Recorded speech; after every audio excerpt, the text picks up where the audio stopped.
the moral, the ethical, the intellectual, the astral, the cosmic, the celestial, house not made with hands. The alchemical axiom or principle of vitriol. Visita interiora terrae, rectificando inveniis occultum lapidum. Visit the interior of the earth, and rectifying therein, you will find the hidden stone. You know, if you don't transmute yourself first, you will transmute nothing. The axiom of fixing the volatile and volatilizing the fixed. Being able to weave hermetic principles into our social fabric. Filling in the fractal spaces till we get to the most rarefied abstract plane of the celestial realm. You know, that's alchemy, that's understanding nature. Question everything.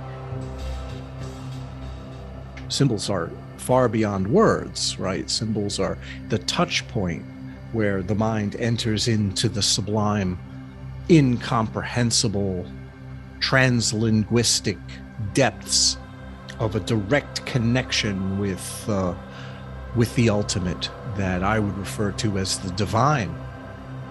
There is truth in the Western esoteric traditions. It has been contributed to and refined and evolved over the course of millennia by what we can conceive universally to be the greatest minds to ever exist. Hello, and welcome to another episode of the Philosophical Minds Podcast, an exploration of all things philosophical, alchemical, and esoteric. From the psycho-spiritual to the material-chemical nature of the all, join me and my guests as we inquire into the liminality of mind and matter, and tend to the fertile soils of awareness and perception, while facilitating an expanded consciousness from the individual to the collective. Thank you all, and let's get into it.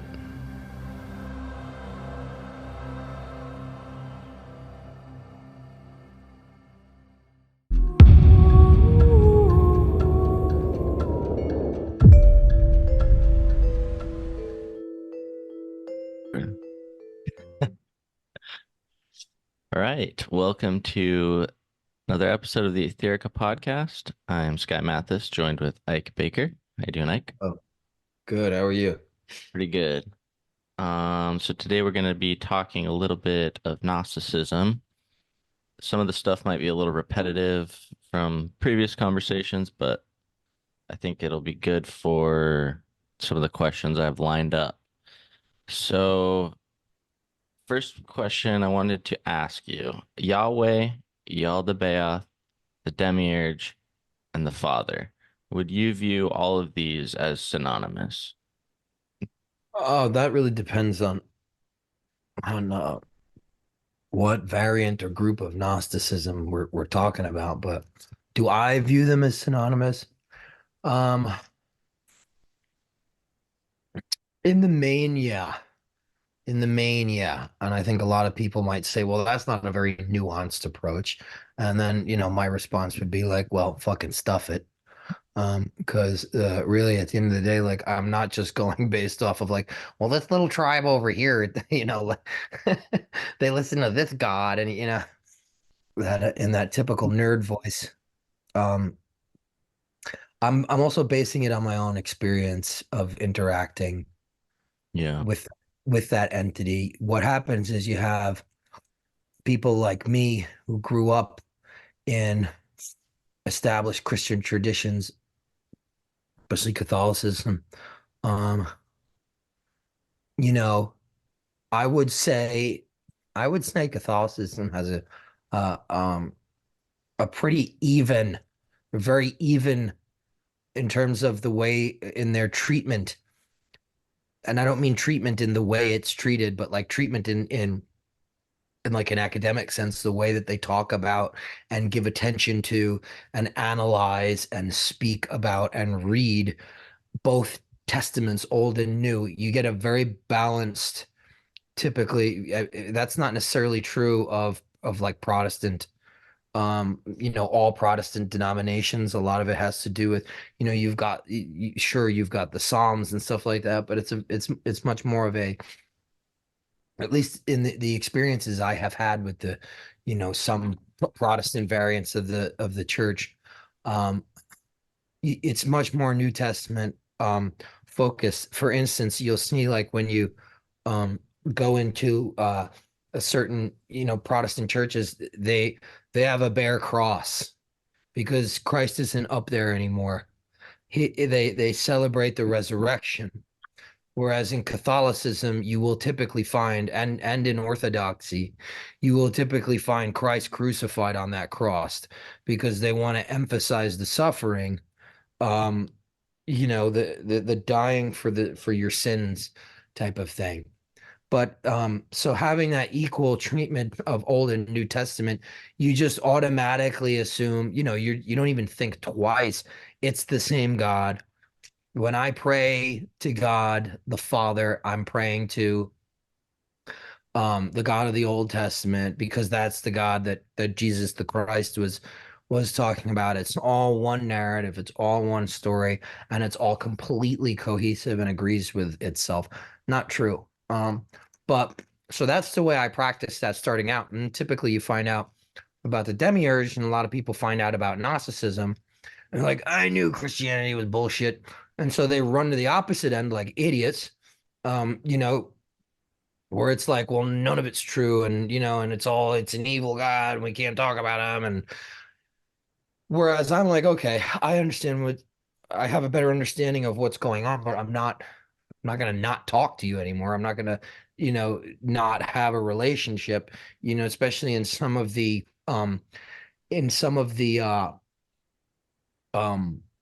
well, clerical lines that I'm a part of, clerical exorcists, orders of exorcists and things like that. You pray the Psalms every day, and they're not the happy Psalms. We're talking about like I think Psalm 68, Psalm 91.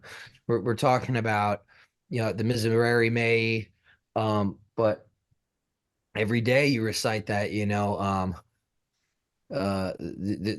The more I want to say um vengeance focused uh psalms, and there's good reason for that in an exorcist, in a lineage of exorcists. You want to be invoking and praying to that divine retributive protective type of thing, because once you enter into one of these lines, you basically for the rest of your life, no matter what, you can walk away, you can say I'm done with this, but you got a target on your chest for a lot of these energies and entities. So there's a prophylactic sort of connecting with the martial aspect of God as Yahweh, of the Old Testament. So you work with what you got, and that's theurgy right there. The people who say like, well, I'm not going to talk about to that, and I'm not going to, it's you have to work with what you get ultimately to transcend it. I would say that my understanding of the absolute, um, the thing is that I don't have this specifically. There's two ways to think about it.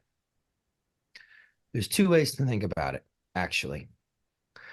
So one way to think about it is that the demiurge is literally the god of this world, Satan, right? And then there's another part of it that where it's like the divine nous is the demiurgic aspect.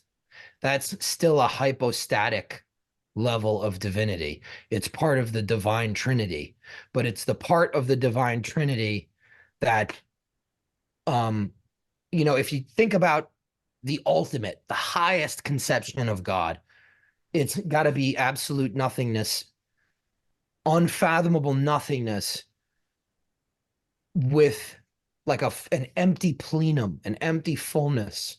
Nothing is, but at the same time, everything is all at once.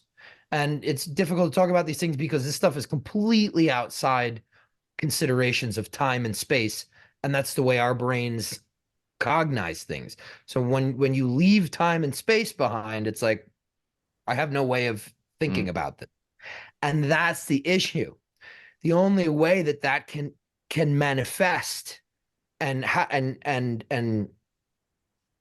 become its endless becoming is essentially to have a part of itself, that hypostatic unit of it, that is intellective, meaning, okay, I'm going to single out one of these potentialities. And this is an analogy that philosophers have used for thousands of years. It's not, we can't really talk about it, but it's not literal, but we have to conceptualize it in this way. There has to be a part of God or Godhead, the infinite, the absolute, that says, well, I'm going to think about these potentialities and therefore objectify them so that they become individuated. And you can have things like a remote control instead of empty light everywhere.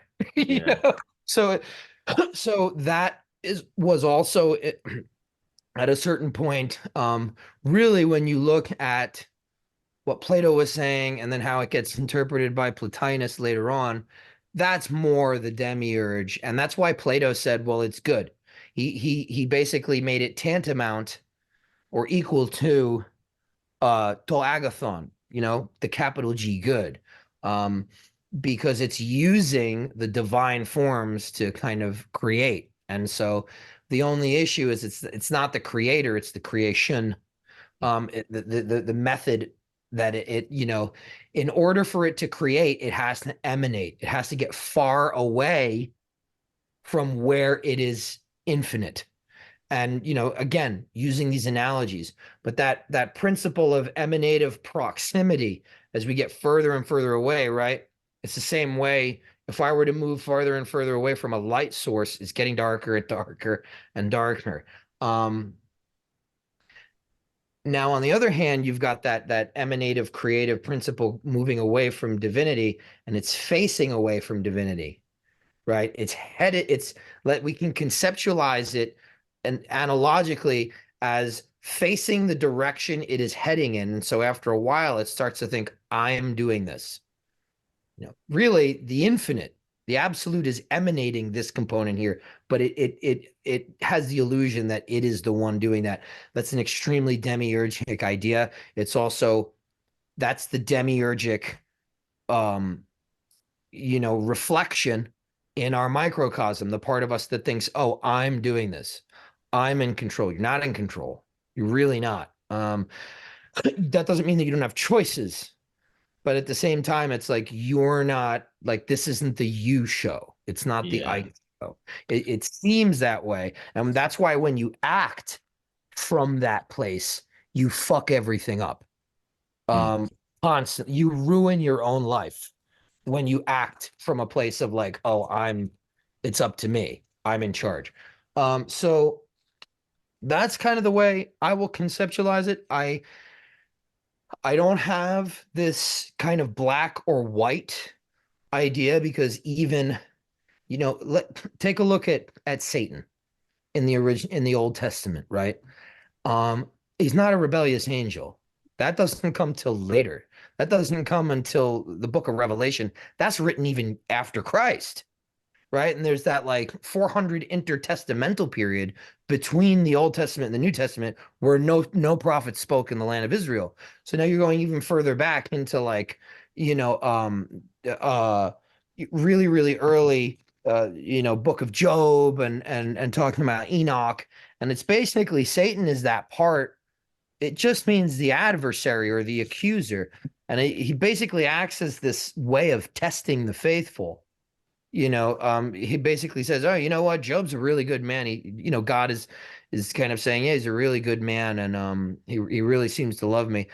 And Satan basically says like, well, let me check on that, and then he goes and he does that. So, I am of the opinion that I don't know why. I'm not going to claim to know why. All these people will tell you, well, it's a soul lesson. It's like, yeah, but what you don't understand is that you got that from fucking Oprah and you don't even realize it. You know, like somebody wrote about it because they heard it, and then somebody else wrote about it and they heard of it, you know, and then somebody convinced themselves that their guides, they channeled some sort of revelatory information and they know. You don't know. You can't fucking know. That's okay. That's okay. It's perfectly fine. You can live a wonderful life without knowing.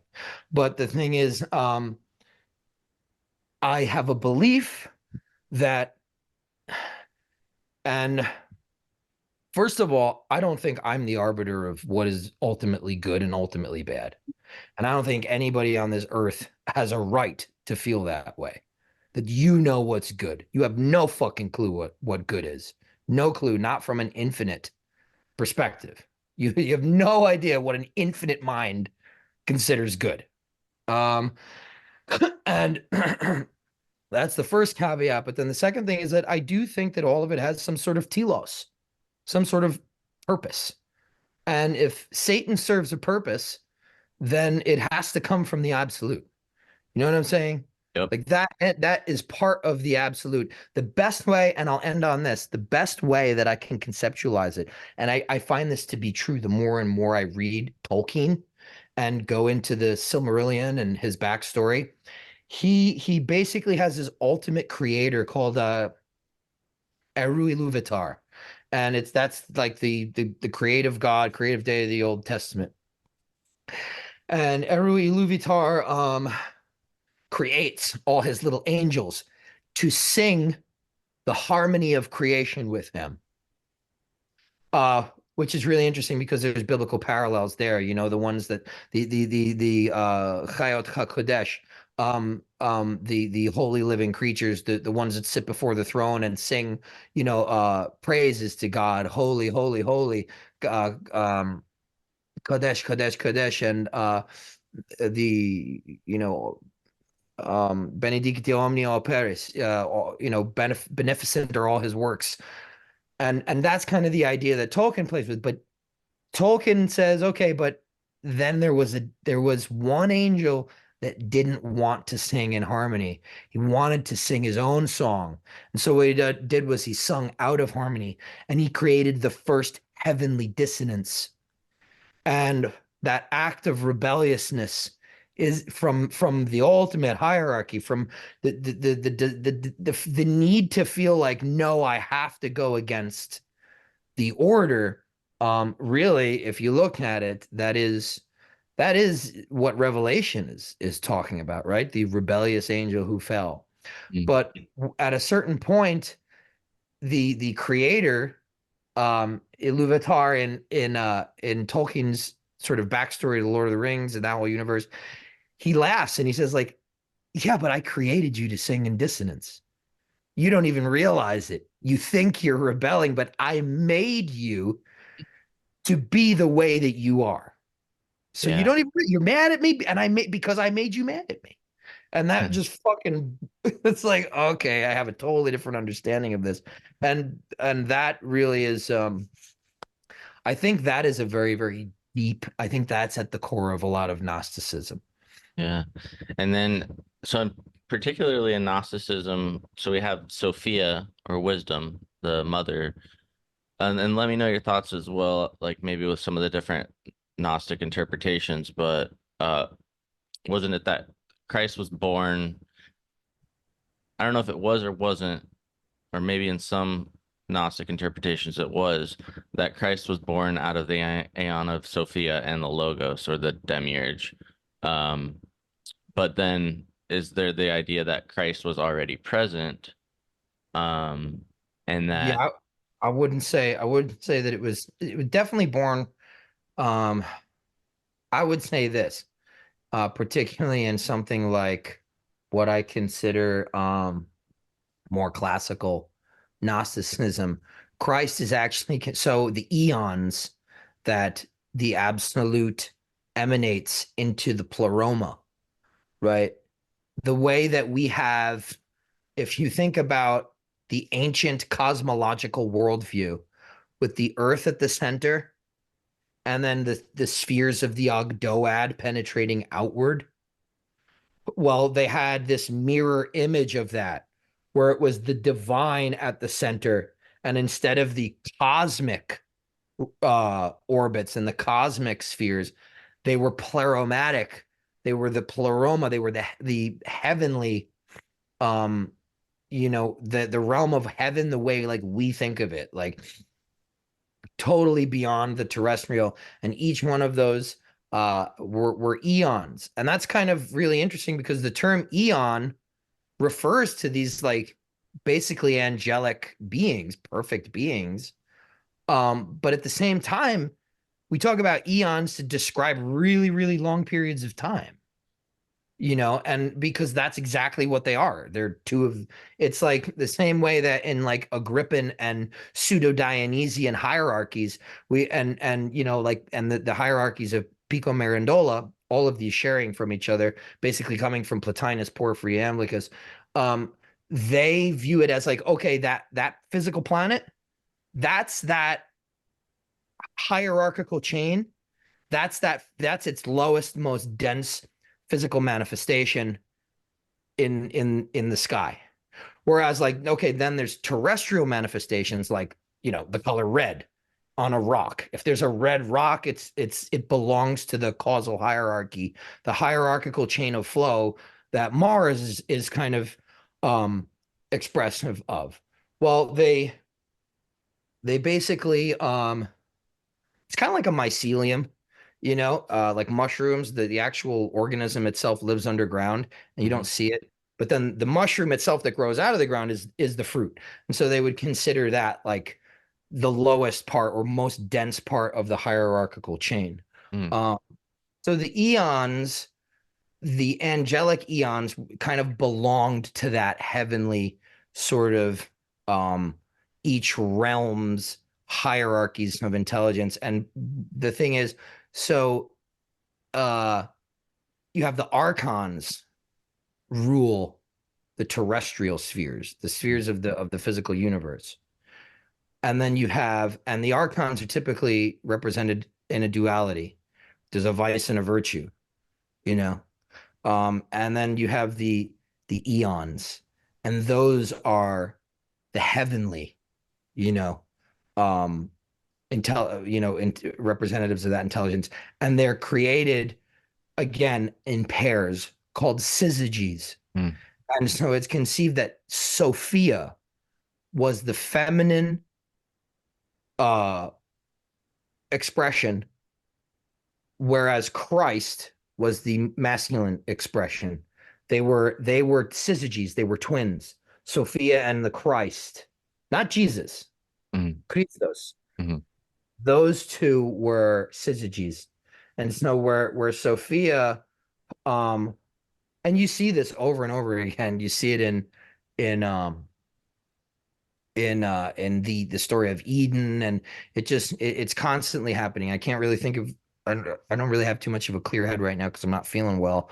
That's why I'm on the couch. You're doing great. But the feminine counterpart is always the one that reaches down.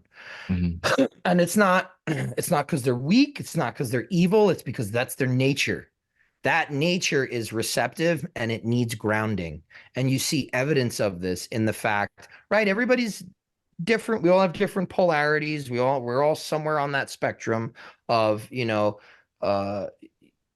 being in touch with certain levels of femininity and masculinity in ourselves. Nobody's one thing exclusively. There is a spectrum. I'm not going to get political about it. There's a shitload I don't agree with, period, never will, about the way that we interpret that spectrum. I think you can remain embodied and have complete consonance of that experience without having to alter your physicality to any great degree. I personally am a very firm believer that that's part of harmonizing this whole thing. Is like, yeah, it's fine, just figure it out, like, but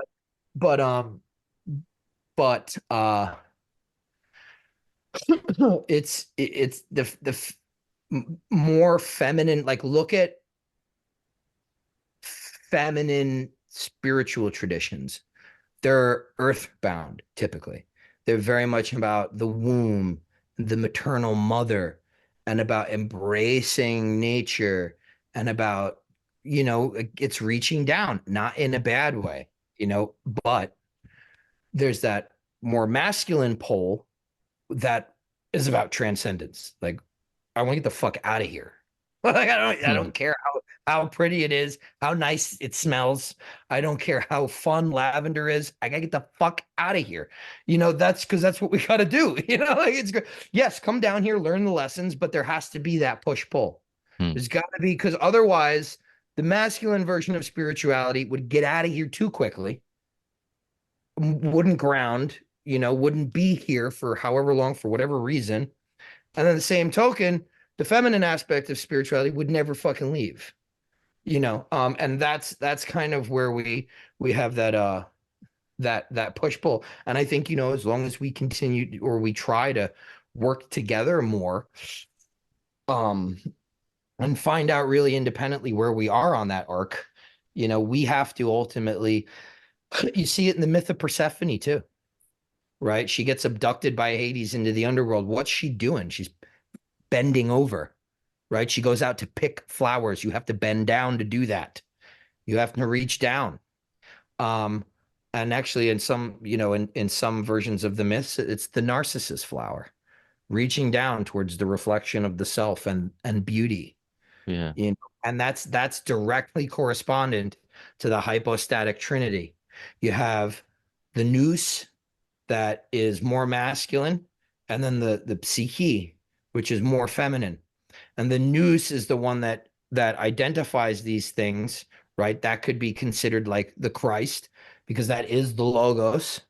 It is the creative potentiality.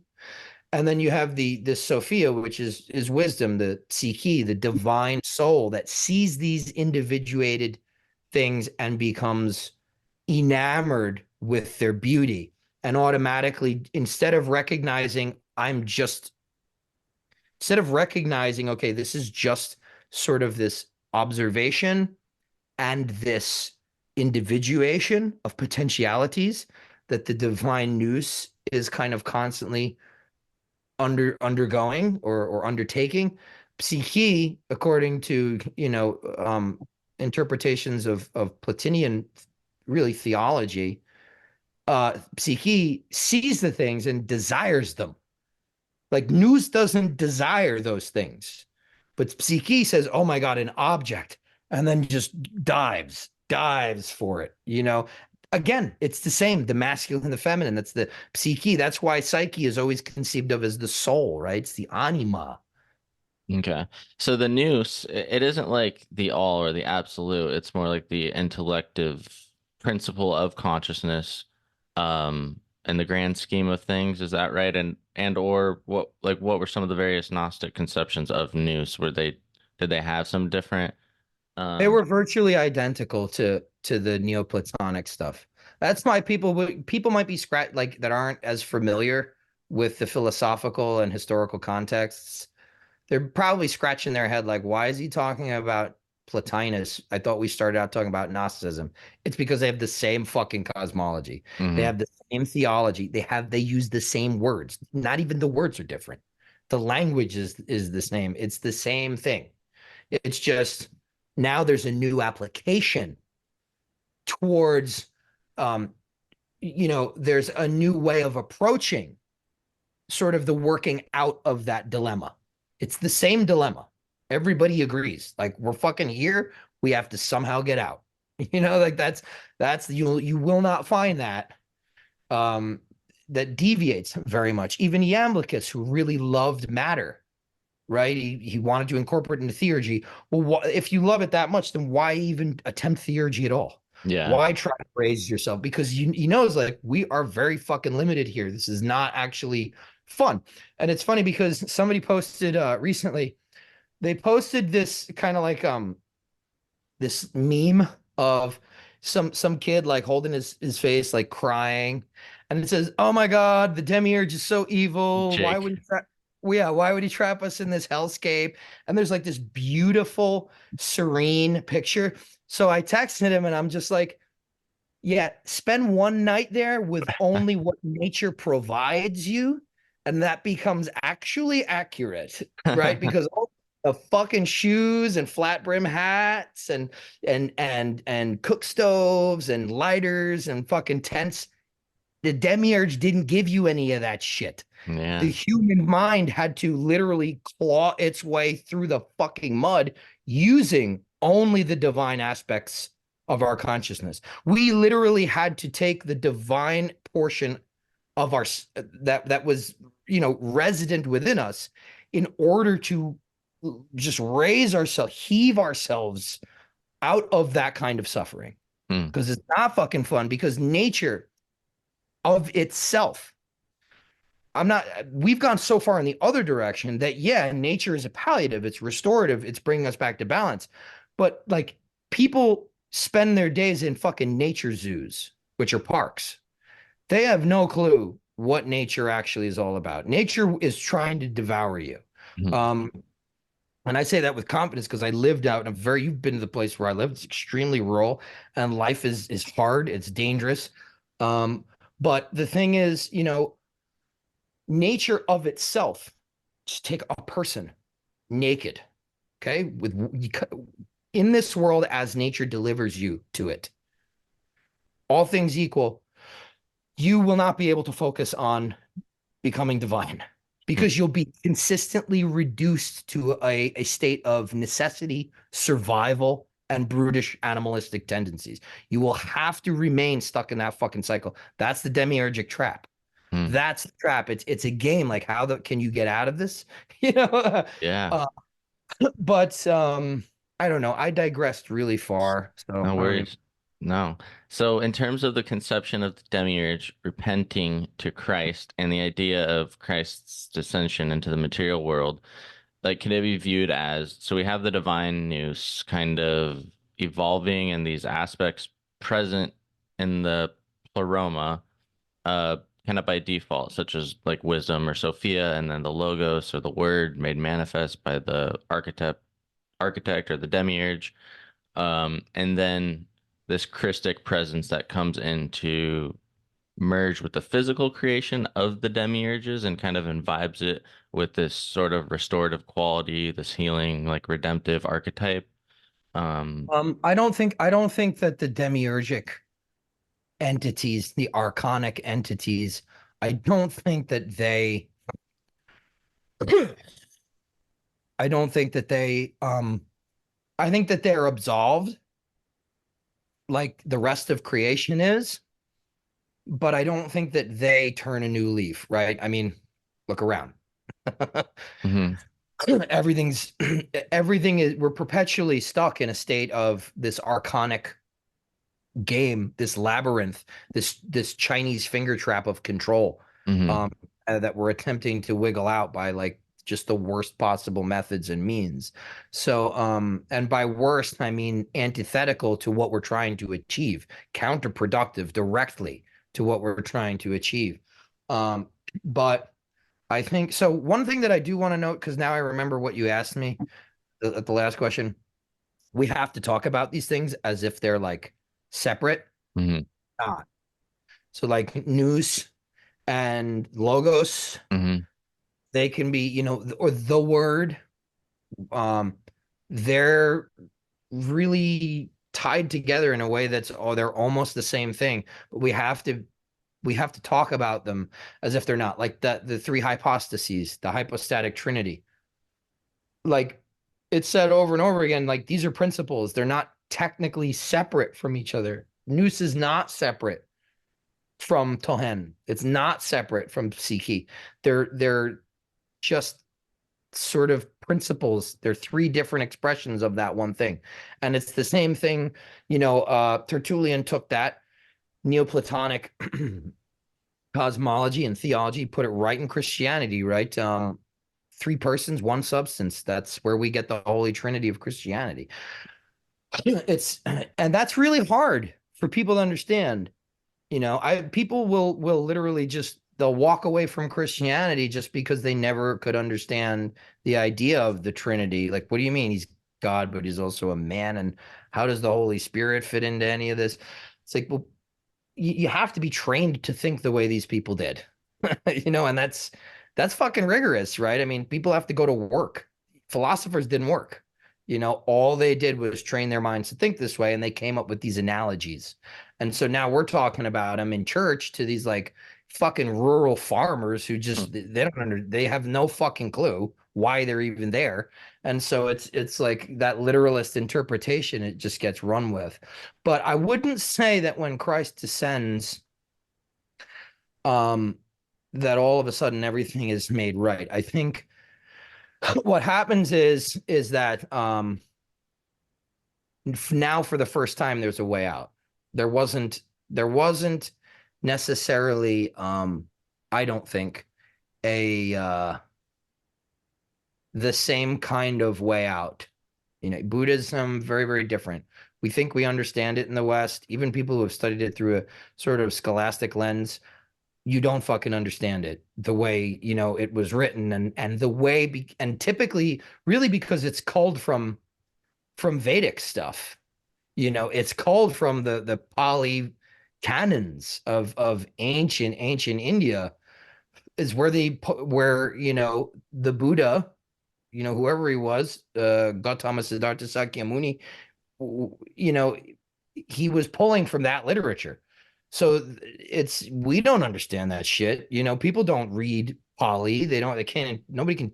It's very rare you can find somebody who can authentically translate Sanskrita. It's like, so we think we understand it. We don't understand it. And that's kind of just the whole issue with talking about this stuff, really. But I would say that there was a very clearly delineated path of return that could redeem humanity for all time. And Christ. Okay, so I think you were onto something when you say archetype. Obviously, they did not have that word back then, but if you look at it, it's still composed of. It's a fairly new term coming about with the early depth psychology movement, but it's still coming from Greek etymological roots. But the way I view it is that I do believe that there was somebody who came here and did it, and embodied the Christ. I think the minute that they became successful, they no longer were their human selves. Like they literally died, and the higher part of literally that person died the minute they said, I will relinquish myself so that I can be used, like a seed dies in order to become the tree that is encoded within it, right? It's a noble death. It's a death that it's an inevitable death. And when we don't do it, when we don't die that death, we stay the seed forever and we thwart our own inherent purposes. So I do believe somebody did that. And I think part of it was being a ritualist. I tend to think this way. When you symbolically do, let's say the LBRP, right? What am I doing, right? Starting out with the Kabbalistic cross, I'm making my pentagrams in the quarters. I'm moving sunwise. Then I'm coming back to the center and I'm standing and invoking and visualizing. Well, what that is the first step is I draw down that which transcends me, right? And that's the very famous from the Sethian Gnostic canons, the hypostases of the archons and the secret book of John. That's the sin of the demiurge. And by sin, I mean mistake. He does not acknowledge that there's anything higher than him. So that's the first thing we do, is we acknowledge that there's something beyond us, and we ask it, we invoke it, and then we equilibrate it. We diffuse it. We create an x-axis, a y-axis, and then we move outward and spiral to a z-axis. And the whole while we are it's a miniature act of cosmogenesis. We're creating our own cosmos. And so that ritualistic act has reverberations throughout the ether of existence, of physical cosmos. And I believe that that's what the crucifixion served to do. It served to be an archetype, a pattern that would ripple throughout the ether and beyond into the astral, into the mental, and it had to be enacted so that we could know it, right? Mhm. Because you can't, you like think of a try and I use this a lot. If you try and think of a color that you've never seen before, you can't do it.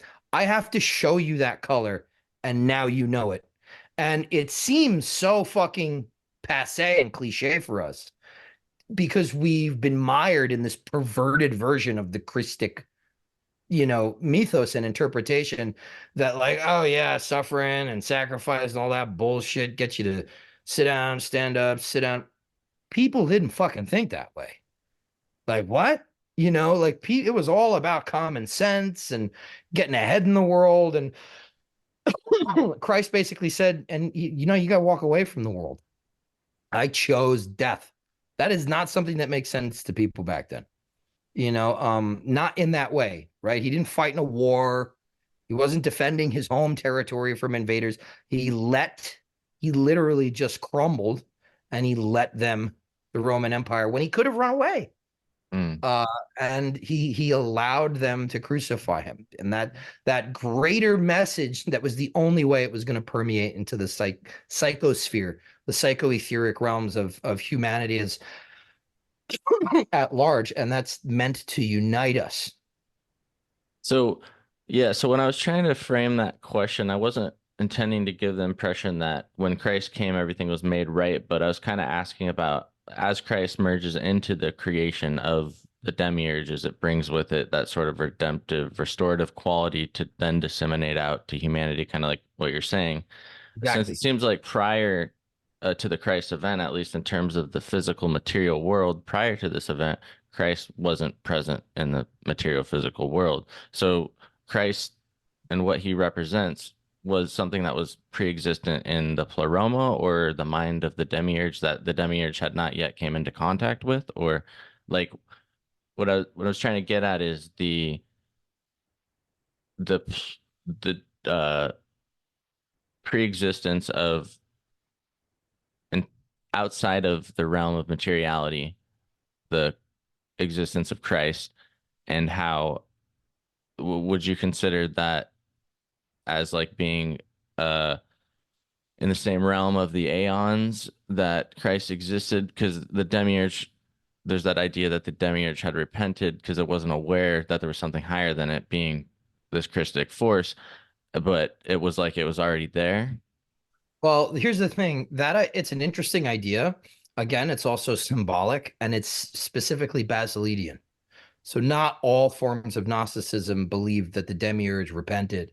Specifically, Basilides and the treatise that he wrote, which is lost to us, but that which Hippolytus and Irenaeus, I believe Irenaeus was Clement. Clement and Hippolytus were when they were describing the Basilidian Gnostics, they were talking about this one work that a Basilides had written, whereas Irenaeus was probably talking about a different Basilides.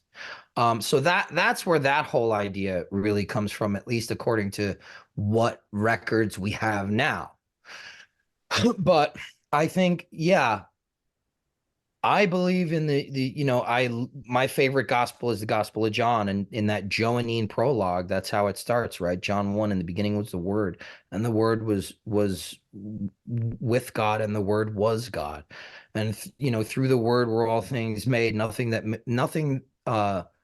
was made except by the Word. So it's And was the word God, when it's talking about what was with God and was God, that actual translated word, what was the word that was used for God, and not the English word God, but I don't know, either the Greek or the Hebrew, I mean, I guess, well, that's definitely, that was because definitely, was it Yahweh or was it? no, it wasn't. It would, because that's not, so that in the New Testament you see theos or Mhm. theon because it's Greek. Okay.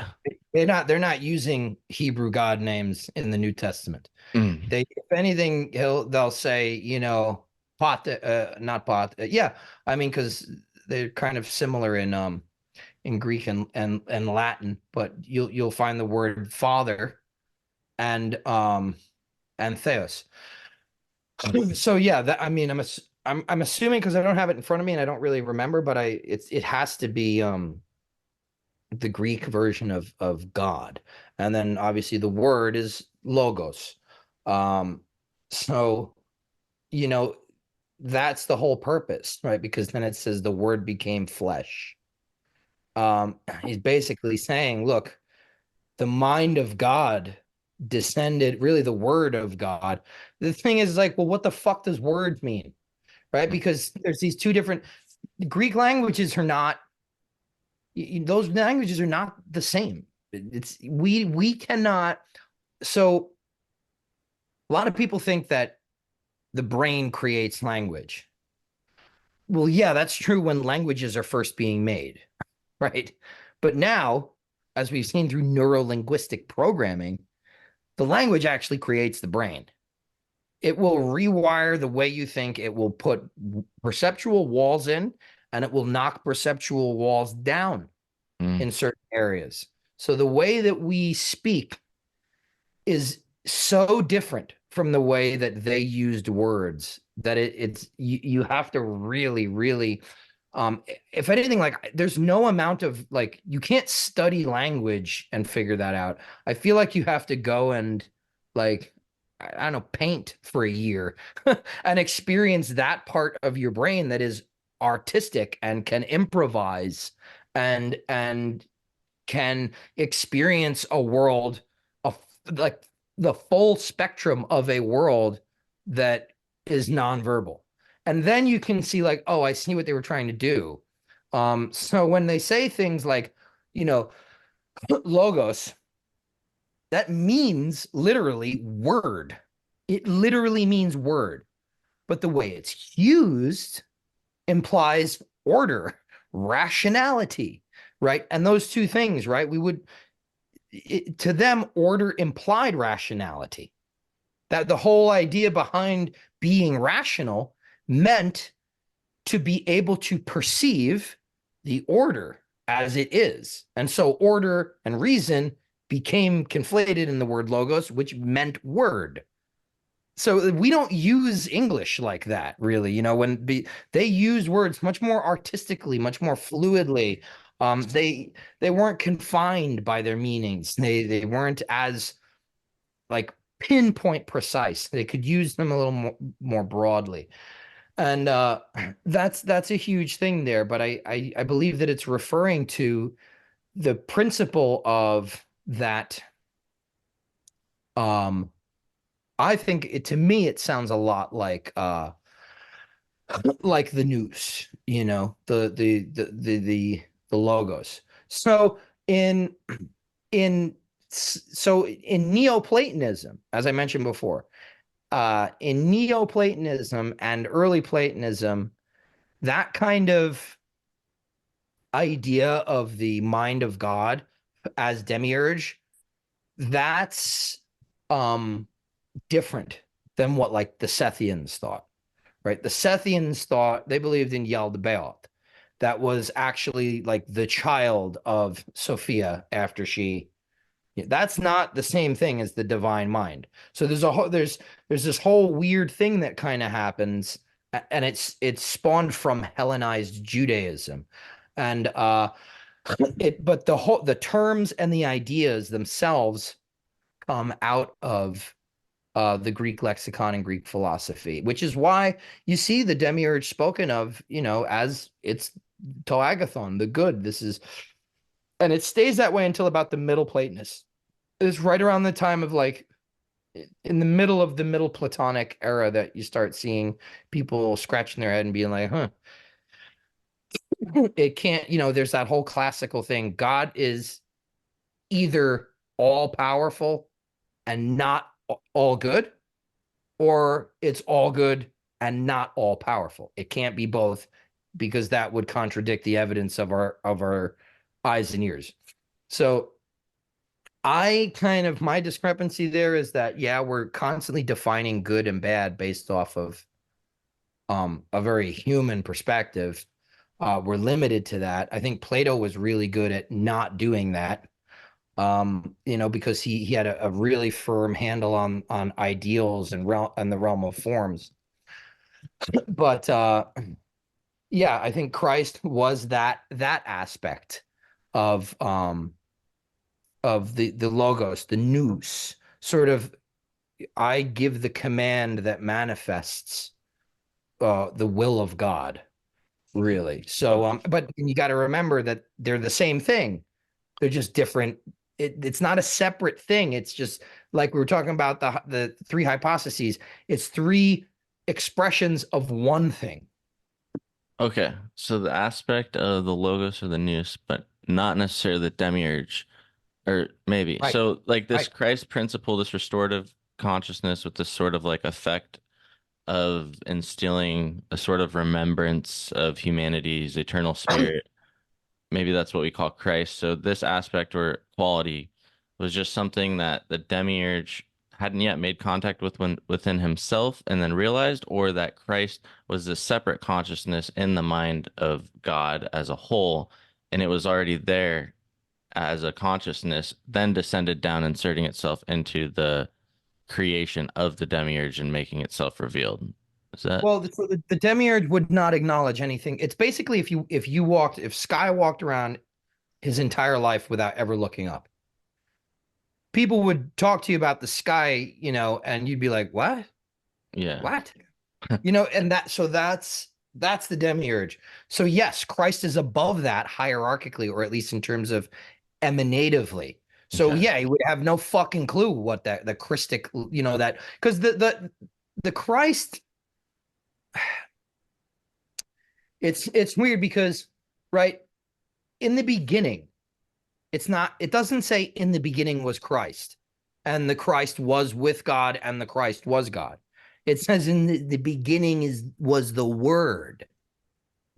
It doesn't become the Christ till it crosses that border and enters into this side of the veil. That makes it Christ. It's not Christ is somewhere out there. Christ is the Logos on the other side of the veil. Okay. There is a Christic force, particularly in human beings, that is, I would say, a symptom of it is love, right? That's a symptom. That is probably the most defining or definitive symptom of the Christ force capacity, whatever you want to call it, that inherent part of our spiritual blueprint architecture is expressed in love. And that's Christ just came down here to kind of like, or the Christ event. I should be more discerning with the words that I'm using here. The Christ event to me was something that had to happen to sort of remind us of that. And it's not it's difficult to kind of conceptualize because so many people have so many different ideas about what Christ is and who he was and what he came to do. And I think ultimately it's like, I'm going to teach you about love. But the only way I can get you the only way I can teach you to, because we've spoken about love before, right? There's a compassionate part of you that exists that it's like it's only radiating out this far, right? So it's like a light bulb that's not shining bright enough. I embrace my family, I embrace my friends, and everyone else can go scratch, or I embrace my neighborhood, I embrace my local region, but everyone out of there is foreigners and potential enemies. So Christ wanted to teach us that impulse manifesting in a human being, right? Because we're poised to give everything universal love in a way that animals can't, right? Came to show us like, okay, this is the amplitude now has to be turned up. That bulb shining here has to get brighter. It has to get brighter. I'm going to tell you about how to do that. I'm going to tell you why. You're not going to understand. So it's going to sound like riddles, and I'm going to have to speak in parables because it's not easy, right? I'm failing right now in trying to explain this. So it's not easy to talk about. But the only definitive way that he could really create that psychoetheric fucking mold, it's here forever now, is by dying on the cross willingly. Okay, so Christ is the Logos, and the Logos inserts itself into the creation of the demiurge. Both exist in the greater mind of God as aspects of the mind of God. Is that a fair way to look at it?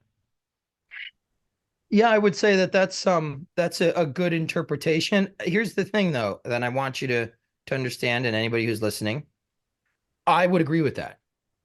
But you got to remember that what we talk about when we're talking about Gnosticism and talking about things like the demiurge and talking about Christ, talking about Logos, we are thousands of years from when this stuff started.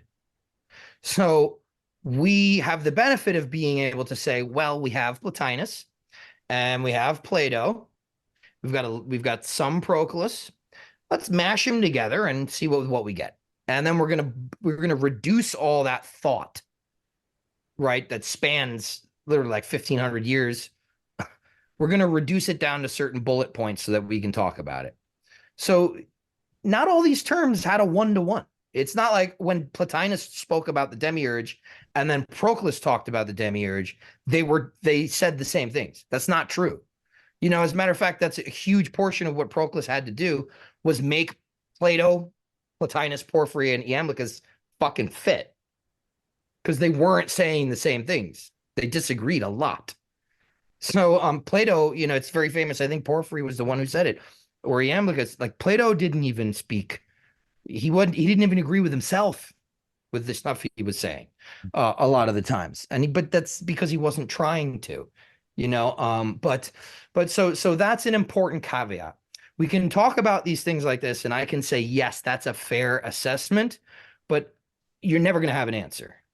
It's just not going to happen. So that the whole idea, right, is that none of that fucking matters, really. It's the Amblichian theurgy, do the work, go past the rational capacity, right? And then have gnosis. You're not going to be able to explain that either, but it'll be yours. And then you come down and you live your life in the light of that gnosis, because we can't talk about these things. Yeah, so well, to me, kind of using deductive reasoning and cross-referencing things, it seems like that totally all makes sense to me personally. So are we made in the image of the demiurge, or more so in the image of the whole God? Or maybe it's sort of thing we can look at like, okay, we're made in the image of, if we're made in the image of the demiurge, and if we unpack that, it's like, in that sense that it's almost like a fractal nature of our being thing to discover this restorative quality of Christ within ourselves, kind of just like the demiurge did, that allows us to sort of make this connection and recognition of like the true root source of our being, or something along those lines. I wouldn't say that we're made in the image of the demiurge, because that's Okay. not what it says. What it says uniformly, even in the Sethian canons and in the canonical Genesis account, is let us make man in our image. Mm-hmm. Really, who's saying that is the archons. Okay. Right. And it's in the hypostases of the archons in the secret book of John. Like, the demiurge doesn't make man. The demiurge makes the fucking causal spheres and then employs those things, the archons, to do the rest of the work. So the archons make man, and that's why it's a masculine and feminine plurality in the Bible that says, "Let us make man in our image," because we're made by the archons, like the physical aspect of ourselves. Now, what happens in the apocryphal Sethian Gnostic texts? Well, they make Adam, and he starts speaking, and they lose their shit. And they fucking beat him. They try and beat him to death. And the demiurge is like, oh my God, like, that's when he realizes, like, a part of his power that he inherited from the pleromatic realm, from the absolute that he thinks is his. Now we have it. And that is what we're doing right now.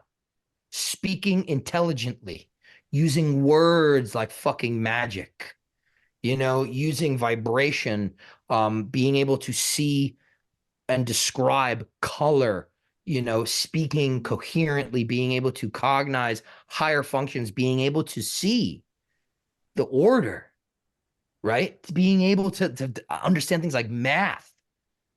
So that, that to me is the expression of when Adam speaks and the archons are like, we didn't want this to happen, and they beat him to try and destroy what they know is more powerful than them. But what happens is it's too late. They've already trapped the divine spark in materiality. Now what they have to do is trick the motherfucker into staying here. Okay, so just to clarify, so is the pleroma like the field or the totality of God itself, and the intellective nous principle is something within it? Or The is it pleroma is the heavenly realm. In Gnosticism, not again, not all forms, but generally, the terrestrial universe was never meant to be created. The divine, the absolute, emanates a pleromatic realm and says, this is great. I've got my angels. We're in a heavenly realm. Nothing is material. This is good. And Okay. what enabled the absolute to do that? The nous. It could, because the Tohen, the one, the absolute by itself can't do anything, because it's simultaneously doing everything and nothing at the same time. So it can't do anything. So it has to, a part of it has to. What was the word you said? Tohen? Yeah, that means the one. Okay. Yeah. That's a good word to know. Because the thing is, in ancient Greek thought, everything has to be reducible to one. It cannot be otherwise. So, but then if you reduce it to one, how does it create? You need a dyad to create. And so you need a triad to create. So they created this idea, they conceptually conceived of this like, okay, it's one thing, but it's got these three functions, and that's how it creates. That's how it emanates. This is the mental gymnastics they were kind of doing at the time. I happen to think that they were onto something. I don't think it's, useless. I think they're very good, valuable, useful conceptual models, but we can't, it's not going to help us to try and be like, okay, find in this picture which guy is George Clooney. I'm not gonna be able to. That's him. That's the logos. It's not gonna happen, because these things are ideas for us, conceptual toys to play with over the course of decades, along with doing work, and then coming to our own opinions. Our own, I would say, informed personal gnosis. And then, but you can't, I think a mistake that a lot of people try to make is then like, I'm going to take my personal gnosis and try and make you think that that's the truth, because I think it is. So one of the things that you have to do, people like me who want to be able to talk about these things and communicate them to other people so that now you can take this stuff and think about it, you end up rendering yourself in the unenviable position of like, I have to take what's already there and use it in a way where like I'm just communicating the basics to you. Now you go off, and now that you've got it, you go off, learn more than me, study more than me, and do more theology than me. But so I would say it's it's dicey to try and to point out a single thing. But you can't go wrong with Plotinus's Aeneads. I think he was really onto something. He was like, he really took the ball that Plato got rolling and just took it to the next level. Because I don't think these things are completely made up. I just think it's like basically like this. That there's a spectrum of color, right? And Right. we can only see a portion of that spectrum. So now we're trying, let's just use the analogy.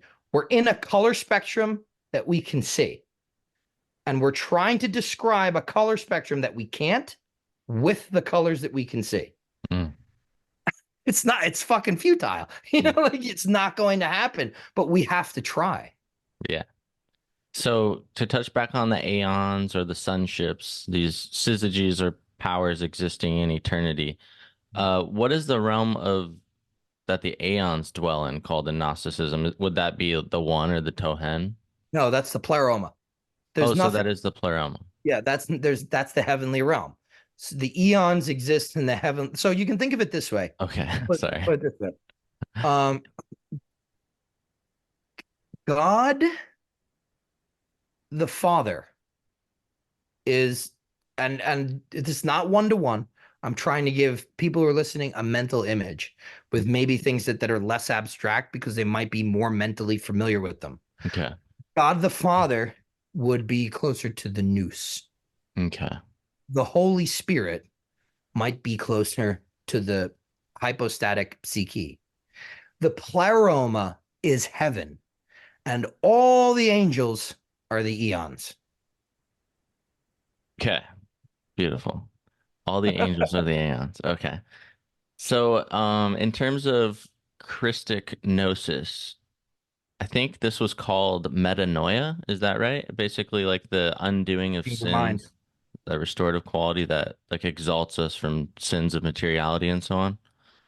Yeah, so metanoia in the most basic sense means like a complete overhaul of perspective, a changing of the mind, that is literally like going beyond the mind, really, at that point. And that was But like a huge thing for Gnosticism, right? yeah, and it was a huge thing in theurgy too, and if you look at, like, I know you said that you mentioned that you might want to like talk about Ophites. I don't know too much about them. But I do know that if you take the Ophite, so the Ophite Gnostics have remnants of like these diagrams, the spheres and stuff like that. And then you've also got like, the Gnostics that wrote the book of Yao, and from the Bruce Codex. Mhm. And you've got the same diagrams. They look exactly the same as the Kabbalistic diagrams of the Rosicrucians. They look exactly the same as the diagrams of the Ptolemaic model of the universe, the Ogdoad, and then the entire thing is completely consonant with the Hellenized Judaic Merkaba tradition. So the whole idea was basically to create, fine-tune a way to travel with the nous, with nous and psyche, but not your physical body. But with your nous and your psyche, travel from the location which you are through the Ogdoad into the non-causal realms, the pleromatic realms, and have an experience there that gave you what you would consider gnosis. Gnosis is a very, very, I mean, you got forms of gnosis even at the planetary spheres, the ones in the physical universe. So it's not like, oh, that's just like henosis, that mystic union with God, that really, really transcendent final form of gnosis. But there are sort of lesser events of gnosis to be gleaned. And one of the reasons why we don't know what gnosis means is because it was an experiential thing, and it was something where like the best examples of like what a Gnostic experience would have been like actually are in the Corpus Hermeticum, like, or like on the discourse on the 8th of the 9th. That's a Hermetic text within the Nag Hammadi. It's like Hermetic, right? It's technically Hermetic, or philosophically Hermetic, but it was with all these Gnostic codices. And when you read it, it's like, oh no, fuck, this is Gnosticism too. And because what they talk about is the Pymander is a great example of it. I am the nous. I know everything. You know, I am with you everywhere.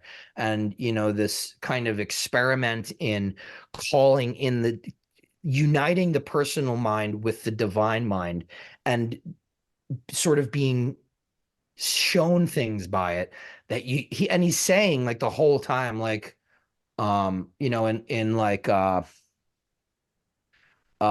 certain dialogues in the Corpus Hermeticum where it's like Hermes talking with his son or his pupil, and he's just like, you sing and pray, and I'm gonna go into this like crazy state, and then I'm gonna tell you what I see. And so the little guy sings and prays, the teacher goes into his trance state, and he doesn't make any sense. He's just like, there's a fire, there's a sea of gold, it's useless, I can't explain it, abandon ship. So like, it's people, I don't know how we don't understand that by now. Like, who's reading these fucking things and not able to it? Right. It's in black and fucking white. So there literally we have a record of what it's like to have a Gnostic experience in the Corpus Hermeticum, and it completely transcends words, and that's beyond the mind, metanoia, and it changes you. Yeah. I wanted to bring up this gospel and see if you've heard of it. It's a non-canonical gospel of Judah. Apparently it was discovered in 2006 and consists of conversations between Jesus and Judah. So it's a Coptic text that was carbon dated to 280 AD and widely thought to have been composed in the 2nd century by Gnostic Christians. But anyway, I guess it mentions of Jesus speaking and teaching about the aeons. So I thought that was really interesting. I just wanted to see if you've ever heard of it or if you had any thoughts on that. Yeah, actually, I did a little bit of research on it. The Gospel of Judas, right? That's what we're talking about. Yes, Judas. And it says the conversations between Jesus and Judas Iscariot. Iscariot, yeah, Judas the knife. That's Okay. what that means. Judas the dagger. That's what Iscariot means. But I think that they portray Judas in that one as kind of like he's almost like in the position that Peter was in the canonical gospels. Like, no, Judas was actually the right-hand man, and Christ is confiding in him this high-level teaching and stuff like that, which is an interesting juxtaposition when you think about the fact that like you don't get a resurrection without Judas. That is interesting. So, and that was one of my first introductions to Gnostic Christianity, and I didn't realize it was in the work of Nikos Kazantzakis, the Greek author. He wrote The Last Temptation of Christ. And Martin Scorsese made that into a movie in the late 80s, I believe, it's funny, right? Willem Dafoe as Jesus, Harry Keitel as Judas, David Bowie was Pontius Pilate. It was one of my favorite movies, man. The thing is, like, people laugh at it now because it's like this, I don't know. It's very, it's like, it could have been so cool, but it's like they use these like 80s turns of phrase, and like, nobody would talk to each other like that now, or even like in ancient times. That's a very 80s way to treat somebody, so it's like it's a little dated in that way, but the movie overall and the book, they're fucking fantastic. And that's the thing, is that Judas actually in the movie and in the book he wants Christ to be like the marshal, like he thinks is like, yeah, this is the new, right? Because Judas was a zealot, and zealots were political revolutionaries. And so Judas believes the zealots because he believes so much in his best friend and oldest friend, Christ. They're basically like brothers, according to this movie. He's like, I believe in you, that you are the master. You're the chosen one. Lead us. Let's fucking do our own revolution. And Jesus is like, okay, follow me.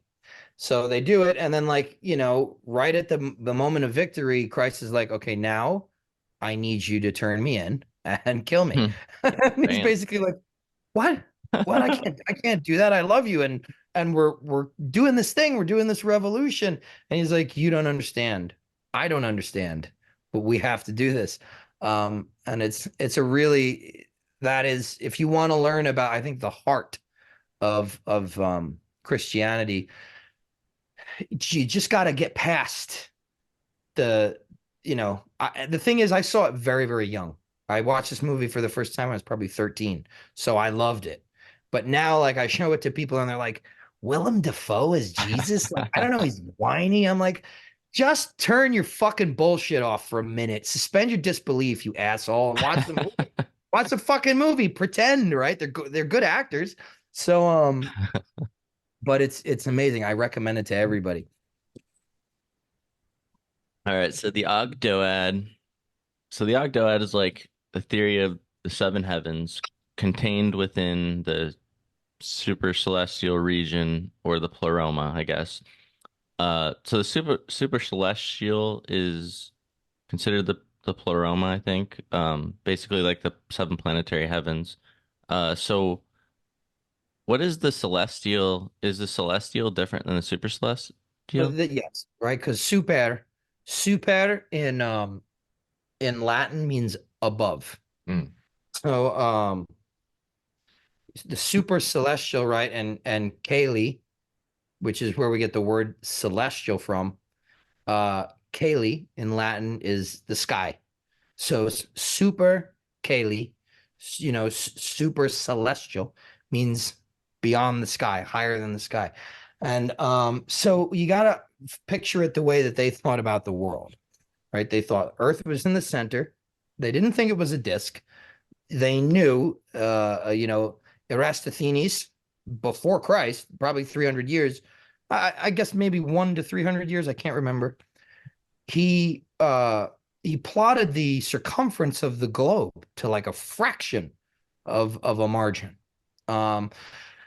So they believed that it was a sphere in the center of this other huge sphere, and that in between the Earth sphere and the heavenly sphere, right? Because if you look up at the night sky, it looks like a dome. It goes to the horizon, it arches overhead, it goes to the other horizon. In every direction, it's an arch, or at least it appears to be. So they thought we lived in a gigantic circle because they knew the Earth was circular. They thought we lived in like a big circular dome. Mm. And then, the idea of the fixed stars, that was the Ogdoad facing us, looking down at us, was the sphere of the fixed stars. So stars are stuck to that. Why? Because when they move, the constellations all move together. They move like this, right? So yeah, they move because like that constellation, those 5 stars or 10 stars, they were over there last night, and now tonight they're over here, but they're still together, moving like this. But then you've got like stars that move. You've got like a constellation of stars moving like this. Wandering stars. Fucking planets that are just doing this, and sometimes they go like this, And so they're like, okay, those are the wanderers, and that's what the planets meant. And they conceived of those wanderers as having a special power because they kind of moved to their own specified, repeatable, but specified kind of, because they do weird things, so things go retrograde, they appear to move backwards in the night sky. And so that's like, even early on in like the Babylonian astrology, they were like, okay, that's the body, Mars, what we think is Mars, okay, that's the body of Marduk. They, obviously the way we have a spirit and a soul that like connects us to a hierarchy that is invisible. Yeah, of course, they thought there was this, like the way we conceive of it now in theurgy and Agrippan hierarchies is like, okay, this is the Marduk hierarchy. And the lowest, most physical vehicle of that is the planet Mars, which mediates its influences to things down here that permutate further. And we get things like blood and war and the color red and certain stones. Those are all effects of Mars mixing with everything else that's down here. So you had those 7 gods, or, in the Merkaba tradition, they were actually either 7 or 14 angels, right? Because syzygies, there's archonic syzygies, the vice and the virtue. So then what you would have to do is you would have to go to each of these quasi-hostile angelic entities or gods, and they would test you, and you'd have to get past them and just keep going until you reached that celestial sphere, the sphere of the stars. And then beyond that was, the realm of, you go beyond the realm of causality, the pleromatic realms, what have you. Yeah. And you mentioned that point of like a lot of the ancients referencing the globe. I know there's like a lot of people out there trying to make the case all that they thought the earth was flat and all that, and that's totally bogus. I was just listening to some audiobook yesterday on Orpheus, and Orpheus was talking about the globe too. But yeah, so like with the Ogdoad, what about, so there's also like the Egyptian Ogdoad, which I Yeah, the guess god. means eightfold or something like that. So is Yeah. this similar, but just with different names in terms of like allocating the syzygies and stuff like that? I don't know if I don't really view the Egyptian gods. They had like consorts more than they had syzygies.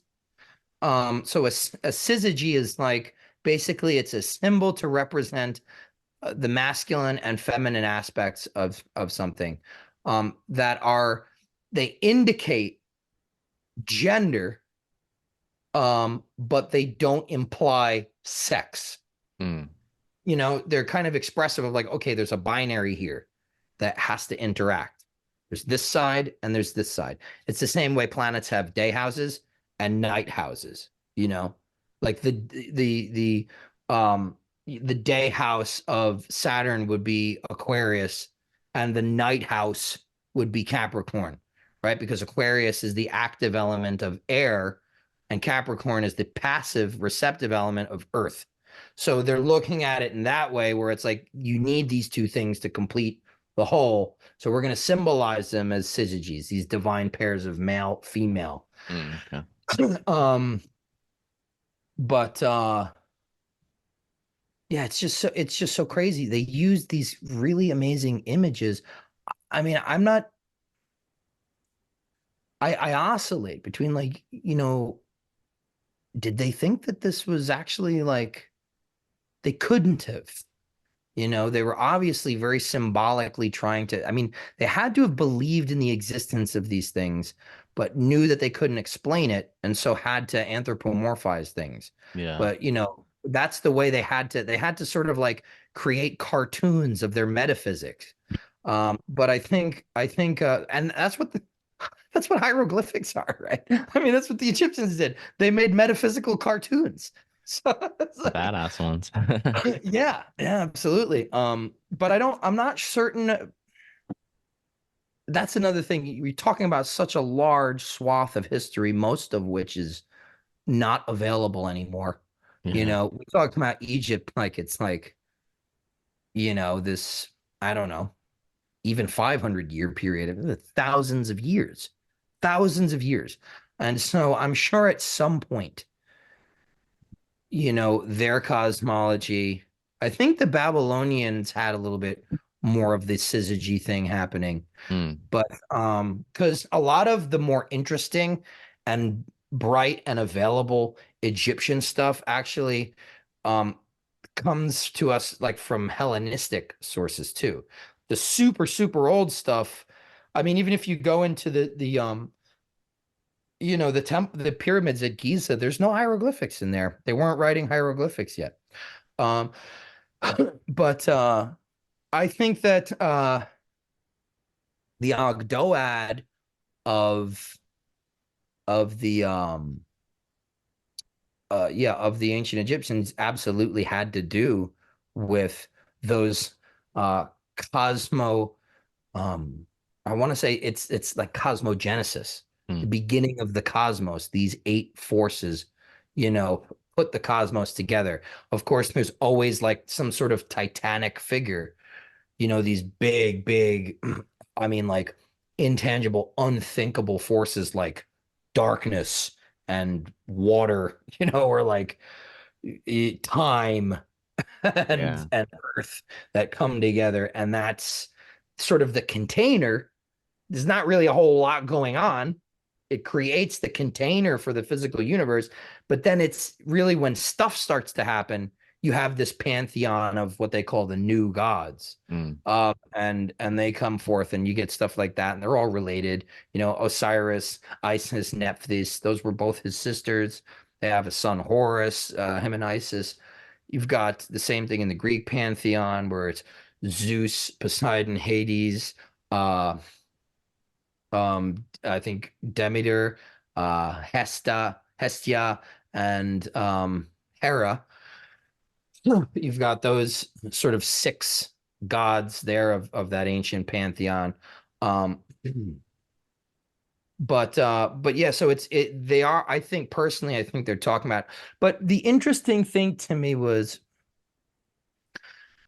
if you look at it, that's the way, until very recently, that's the way we kind of categorized things, in the West. Yeah. So that idea of the spiritual analog of the seven, right? Because there were seven visible planetary bodies, right?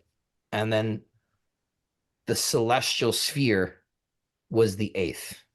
Mm. And that includes all of them. It's the same way you look at the tree of life. There are 22 paths, 10 Sephiroth, 32 paths, but a 33rd would be the entire tree. Mm. And so we have things like that in music, where in the Western,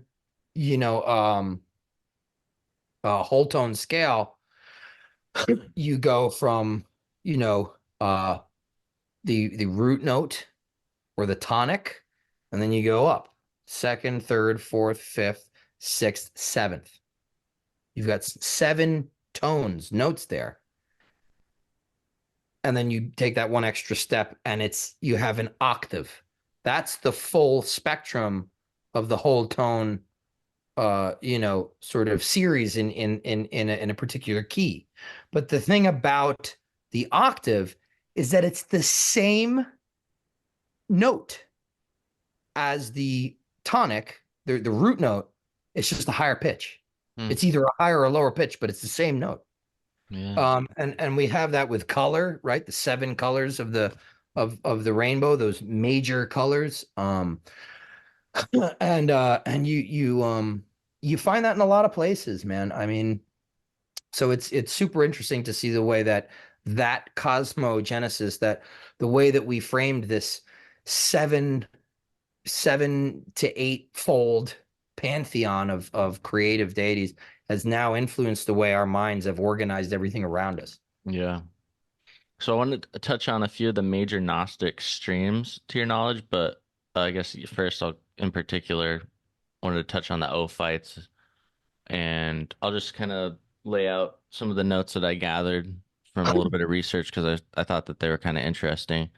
So the Ophites were active in the 2nd and 3rd century CE.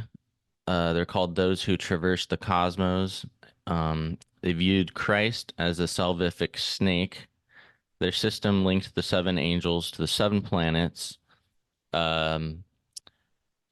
In their interpretation, I guess Eve was praised for eating of the fruit of the tree, not condemned. And the creator being in the garden was not considered God. He was considered the creator being. I guess that would probably be like the demiurge idea that's probably shared amongst other Gnostic sects. Their understanding is that the wisdom, or Sophia, is the Holy Spirit that speaks through the snake as the divine mother. But then that's kind of weird and confusing, because if they're viewing Christ as the salvific snake, it almost is like they're correlating Christ with Sophia. So that was kind of weird to me.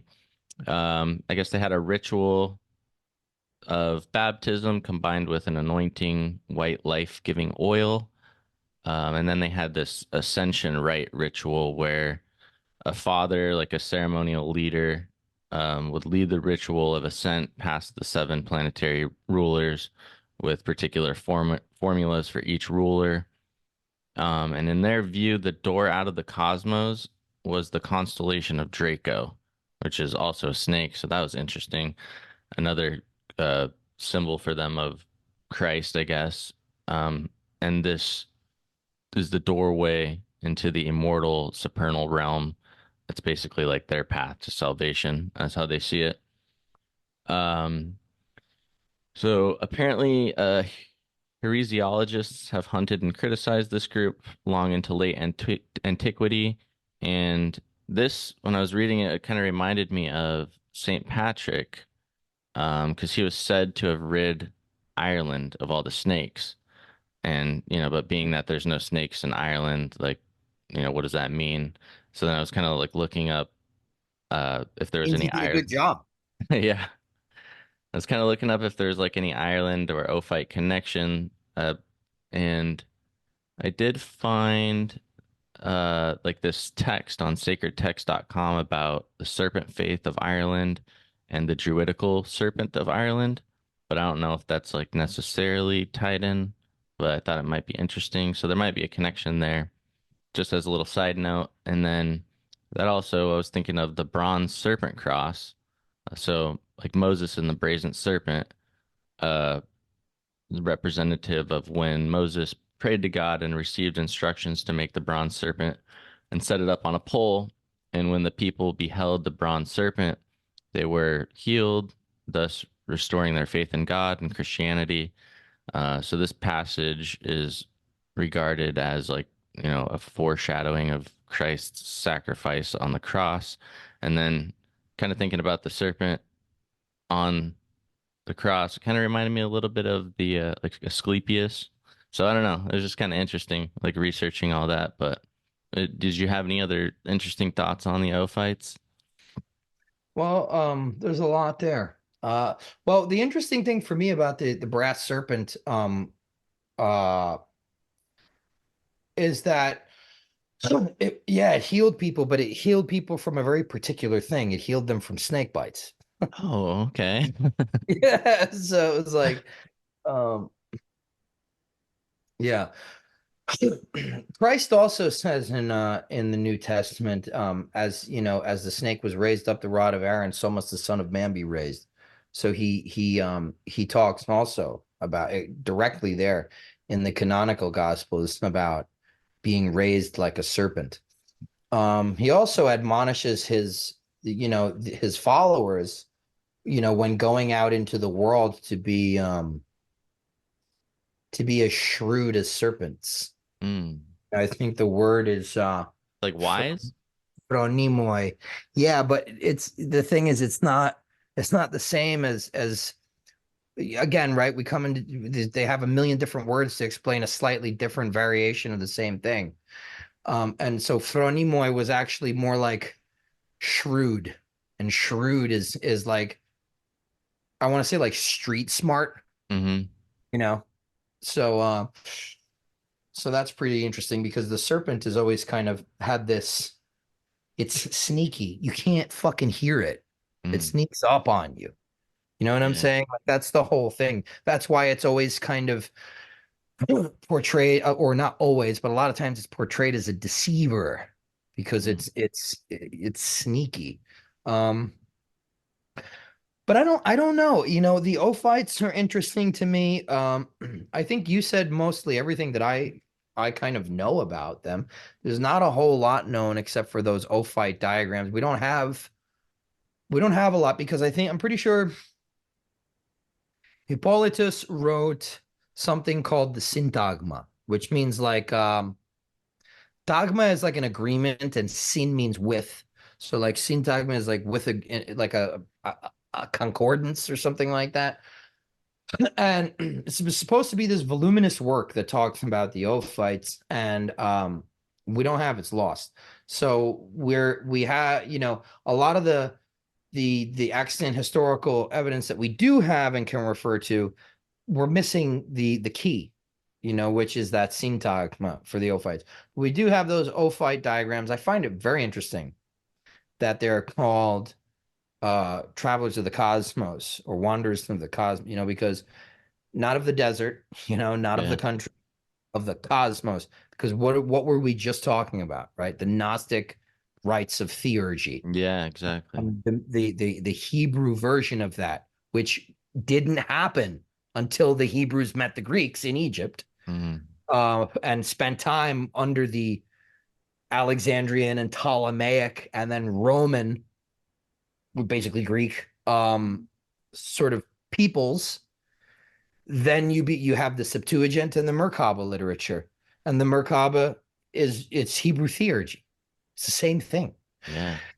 So it's really, and it's also very interesting to me that you find all this shit by Alexandria, Egypt, written in Coptic, which was Coptic. Egyptian was the language of that time, the Hellenistic period. There are a lot of Greek letters in Coptic, loan letters, and sort of imported from there. But the thing is, I don't know. I struggle with the serpentine imagery because it's always of a dual nature, and you even get that on the caduceus, right? There's a serpent of white or light brightness, and then there's a serpent usually of a black serpent, a dark serpent. And Jung has said some interesting things about the serpent doesn't necessarily mean one thing. It tends to have this universal quality to it that is also somehow highly specific depending on context. And then color is like a huge thing where you experience it. One of the methods that I've attempted to do is that when I come across, let's say, a serpentine thing that's maybe recurring in a series of dreams, I'll go lucid or attempt to go lucid, and rather than asking it like, well, who are you, because your subconscious will usually resist you.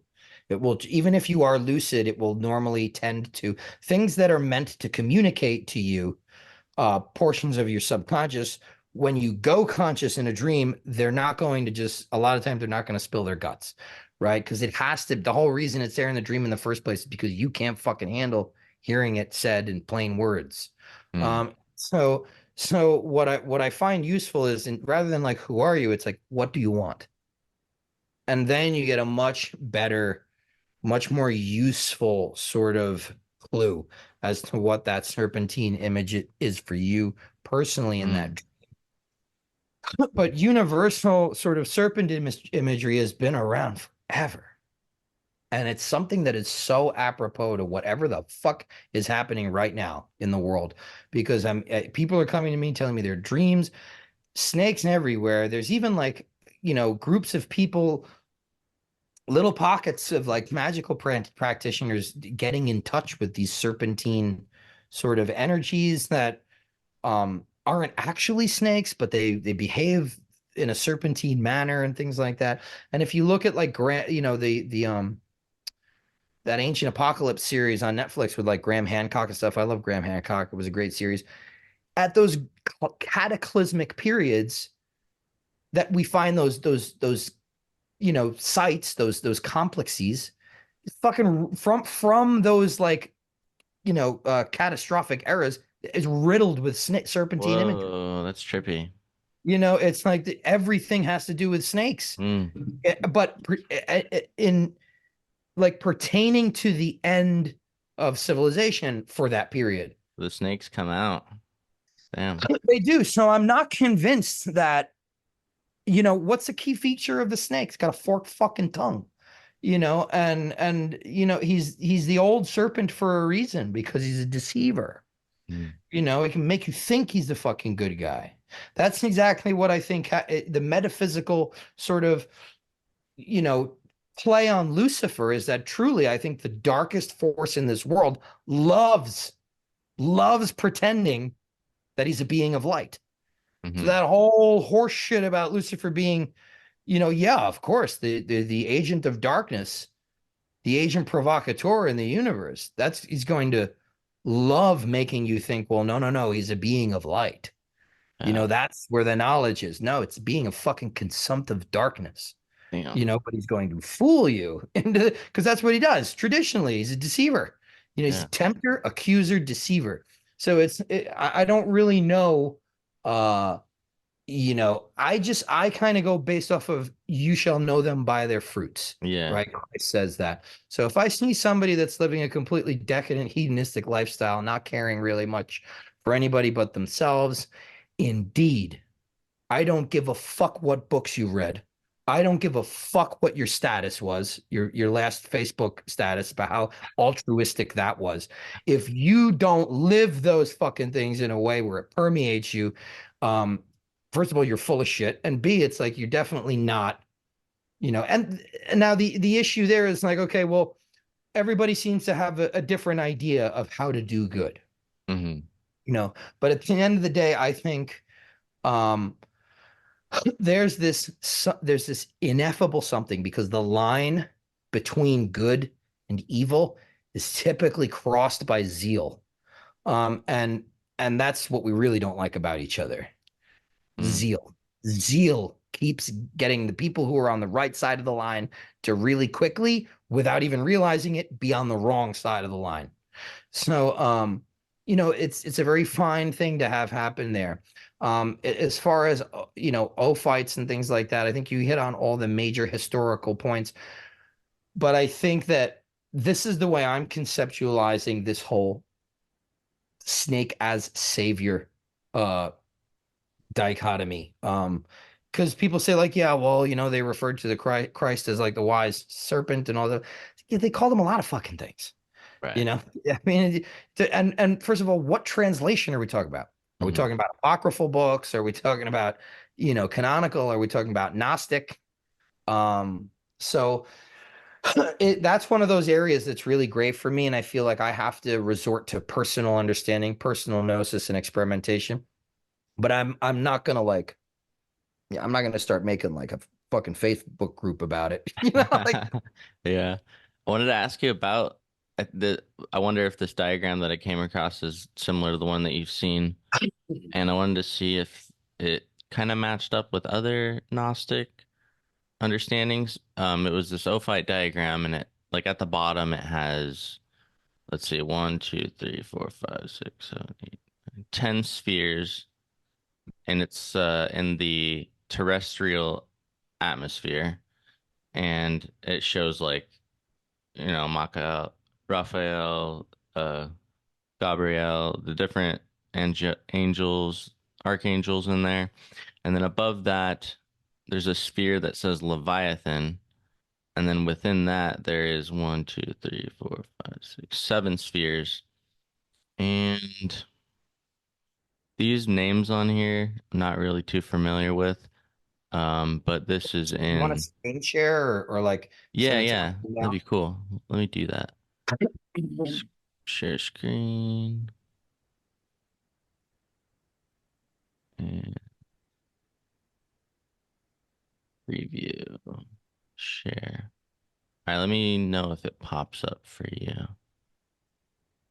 Yeah, I see it. Yeah, so these are okay. So you've got Gehenna and Tartare, right? Right. So Tartarus and Gehinnom, which essentially is like hell, really. Then you've got the atmosphere terrestri. So that's more like the terrestrial air. That's how we would kind of translate that. Behemoth is probably demonic. Yeah, Right. that's weird because it says behemoth, and is that including all of those spheres in there that have the archangels? I don't really know. I mean, my conception of behemoth comes from an idea of more like popular uh understanding of that word. Yeah. But I mean, from what I understand, behemoth its root means like beast, Hmm. bestial. So, oh, I see. I see what's going on. So behemoth. So behemoth, right? OTH, ot. That is, I believe, that I know it's a plural. That's a Hebrew plural right there. So you've got a masculine and feminine plural, which is ot and im. And so this is basically saying beasts. Mm.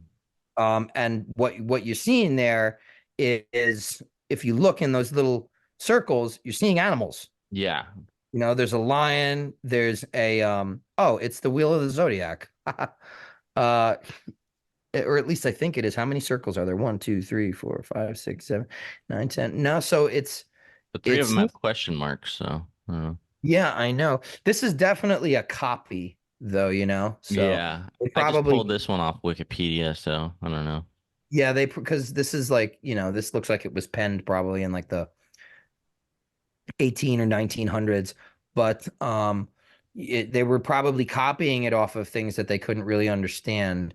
So then there's Leviathan. So let's take a look at it, right? It looks like celestial hierarchies. Let's see what we got. So we've got, okay, the top sphere. You see all the way at the top. Yes. It's actually, so that's uh that says Hades, but go down a little bit to like right there, up to the top sphere in this thing. Oh, okay. Right here. No, scroll down. And so you see this like egg where like these four circles are grouped together. Looks like it's Sophia maybe there in Yeah, the so it says Gnosis is the top one, the left one, or I don't know, it could be mirrored on your side. Sophia, hmm and then another one is Physis, and then Synesis. What are So those? so you've got um Gnosis, which is knowledge, Sophia, which is wisdom, Physis, I'm pretty sure is like physicality. Hmm. And Synesis in Greek is union. So I think what's interesting about this is that it's kind of resembling the tree of life to some degree, because you have a triad, right? That's involving knowledge, wisdom, uh, form, and then synesis kind of like unification of the supernals, which could kind of correspond to dot. And then if you go down, what's the next thing? Well, now you've got the names of God, right? And that's what's next in sort of like Oh yeah, that Adonai, right, Eldadea. the chains of hierarchy. And then if you go down even further, now you have animals and you have the angelic names. So that's, I mean, if you look at the tree of life, the Agrippan hierarchies, the pseudo-Dionysian hierarchies, there's a lot in common here. This just seems like it's in a very rudimentary form. hmm Yeah, that was interesting though. Um, Thank you for That's helping me. probably, how like, well, I don't know, you will know eventually.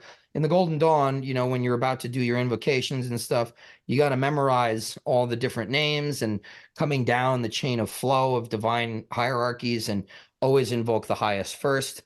So, but you get these charts and they're grafted a lot of the time onto the tree of life. So you have all that stuff, the Sephiroth, the Navitot, you have all of it as a mental image. That kind of looks like a really, really rudimentary version for them, Hmm. of their kind of theurgy or, their hierarchies of invocations. It could have been a diagram for them to learn or to use, that makes me really excited, actually, It's really interesting. that we did that. So I don't know if this is Valentinian Gnosticism or if it shares with a lot of the other Gnostic sects as well. But there's like this order of nine within the divine hierarchy where it's like angels, archangels, principalities, powers, dominions, thrones, cherubim, and seraphim. Um, that those things are really interesting to me. Like I hear obviously a lot of people talk about like the angels and archangels, but I don't hear a lot of people talking about like the principalities, the powers, the dominions, the thrones, the cherubim, and seraphim. I don't know if maybe you could kind of like walk through them each a little bit, or I guess the virtues too. Well, But I mean, so when I make mention of like the pseudo Dionysian hierarchies, hmm that's what I'm talking about. Oh, okay, okay, yeah, yeah. So that's from pseudo Dionysius the Areopagite, who got it from Proclus. Those are Neoplatonic hierarchies of being. that were imported into Christian liturgy and theology.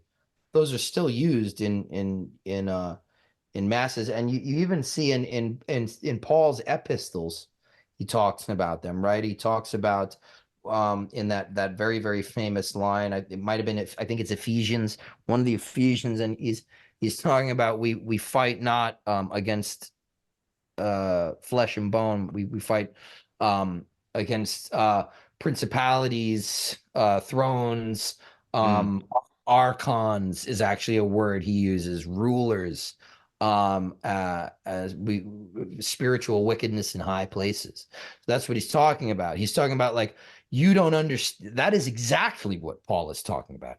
You don't fucking get it. You think that we have physical enemies, and we don't. All of our enemies are these powers, Yes. striving downward to keep us here. That's the lightning flash on the tree of life. That's the serpent of wisdom that comes back up the tree of life by way of the paths. That's why it's so fucking circuitous, so laborious. We have to fight for every fucking inch while this massive waterfall of counterforce is sinking us deeper into really bondage here. But in terms of what each of them are, like principalities, like what does that refer to? What are the principalities? I'm pretty sure that, well, the thing is that you've got to get, when you're looking at stuff like this and you want to understand it, right? So principalities, I'm pretty sure the word that he used was archon. Okay. So, like synonymous or something like that. So, I'm pretty sure that was at some point in that hierarchy, he's talking about archons, and it gets translated into something else. But so, I can't say that I know exactly, like, what that being or that sphere is like. Mhm. If there's an archon in there, it's that is the executive force of that hierarchical line, right?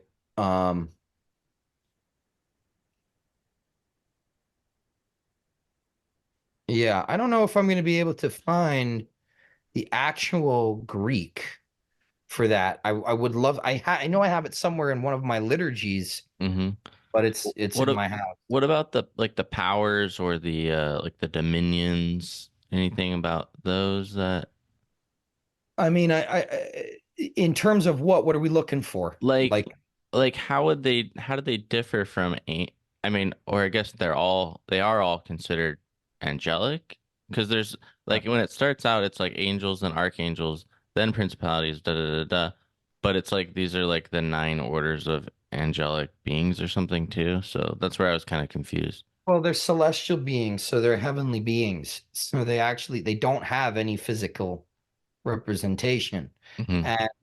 And right there it's called a hierarchy. So a hierarchy is like, okay, let's use the example of like the military. You've got just soldiers, and then they come up to, I'm gonna butcher this because I was never in the fucking military, but I think it's like sergeant, lieutenant, uh major, colonel, maybe general after that. But it's like there's a hierarchy. Okay. So it's not even like they're differing in physical location or this kind of space. It's just that, again, when we're talking about the key to, so if I had to choose like a keyword for this entire discussion, it's emanation. And we've used that term a lot without actually describing it at all. Yeah.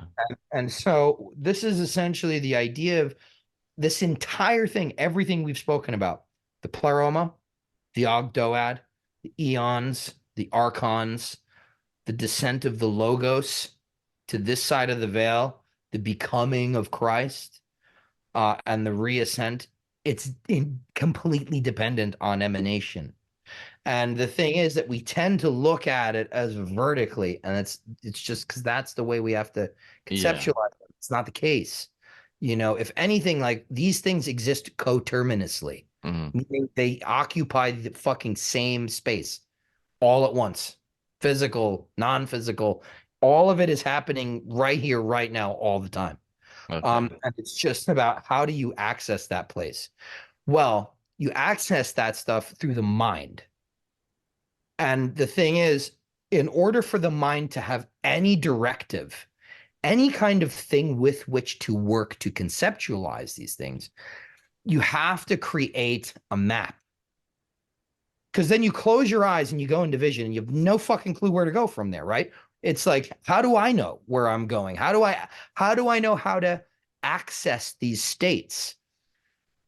In modern occultism, well, the way that we did that from the 1800s, maybe even before from the 1700s, we used the Kabbalistic tree of life as a scaffolding to move through these hierarchies, which are in reality, if any place, they're in the 0 point. They're in the space between the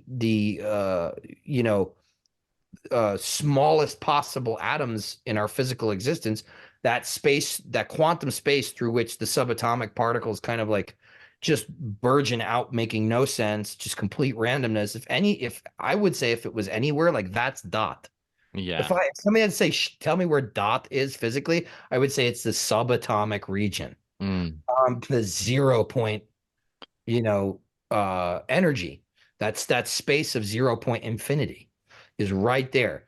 And so you can only access those things through your mind, because your mind as a human being is connected to, it's a mirror image. I would say it's like in kind, but attenuated. It's less in terms of volume and amplitude. It's, you can't, it's similar to the divine nous, but it can't contain as much because it's not infinite. Yeah. It's your small piece of that.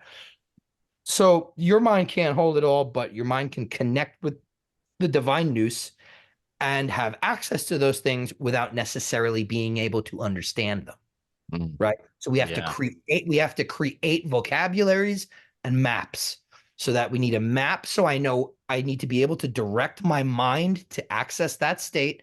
When I close my eyes and see nothing, where do you go from there? Right. It's like it's like turning Little esoteric cartography, if you will. Exactly. Yeah. Dave knows all about this stuff. We talk about it all the time. He's great. But then you need a vocabulary, right? Yeah. That's what's very useful to me. The prime usefulness of David's work is not just in his cartography, but the fact that he can explain it to you. Yeah. And he can create his own lexicon that is built on the foundation of pre-existing ideas, but he's not like beholden to this term. Yeah. So that's essentially what we have to do. He's doing that work. And he takes it more seriously than anyone else I know. He's a retreatant. He does not live in the world. So this is what he does. And but yeah, so then you need a vocabulary to be able to talk about it afterwards, and it's always going to miss the mark. So that's my understanding of this stuff. All the other stuff, we know that the universe is not I guess we don't know anything really for absolute certain about that. But I think it's safe to assume that we don't live in a gigantic marble with 8 fucking spheres, right? We know that there are more planets than that, or bodies with mass than that. So, but that idea is useful in being able to direct the individual nous into the more rarefied, the higher levels. They're not vertically high. They're if anything, like if you want to, we used to envision it as going out, but in reality, we're going in. It's a mesocosm. And the thing is that's not to say that we turn away from the world. When you connect with your mesocosm, right? Ivo Dominguez says, like if you're talking about a planet, like find the Mars within, and then you will be able to influence the outside, which is crazy. It's this amazing paradox. It's like, oh, if I want to have more power to control my environment, I have to go deeper into myself, So that's really the way that I categorize it. I can't say that I know anything about the nature Yeah. of, of the dominions, the powers, principalities. I mean, I'm not convinced that Pseudo Dionysius the Areopagite knew anything about their nature. Um, but I mean, I would assume that we could probably go to something like the Elements of Theology, Proclus's commentary on Plato's, the theology in Platonic dialogues. I think that might be a really good starting place. Although it is an expensive book. I have it, and it's a tome. Does the But Enneads touch on any of that stuff? not not like principalities and Okay. dominions and thrones and stuff like that in that sense. That was an importation, really, as far as I'm aware, right? The Aeneads is, I mean, it's like reading three Bibles. It's Yeah. very, very dense, but it's a lifetime worth of work to understand that and really comb through it. But Proclus came, hundreds of years after Plotinus. So he was able to kind of, he was one of the last scholarchs of the Athenian Academy, Neoplatonic Academy. And so he had the advantage of hindsight, because Proclus wasn't his stuff on like the Henads, that was his kind of pioneering work, but really he was taking what was there already there and just expressing it in a very interesting and insightful way.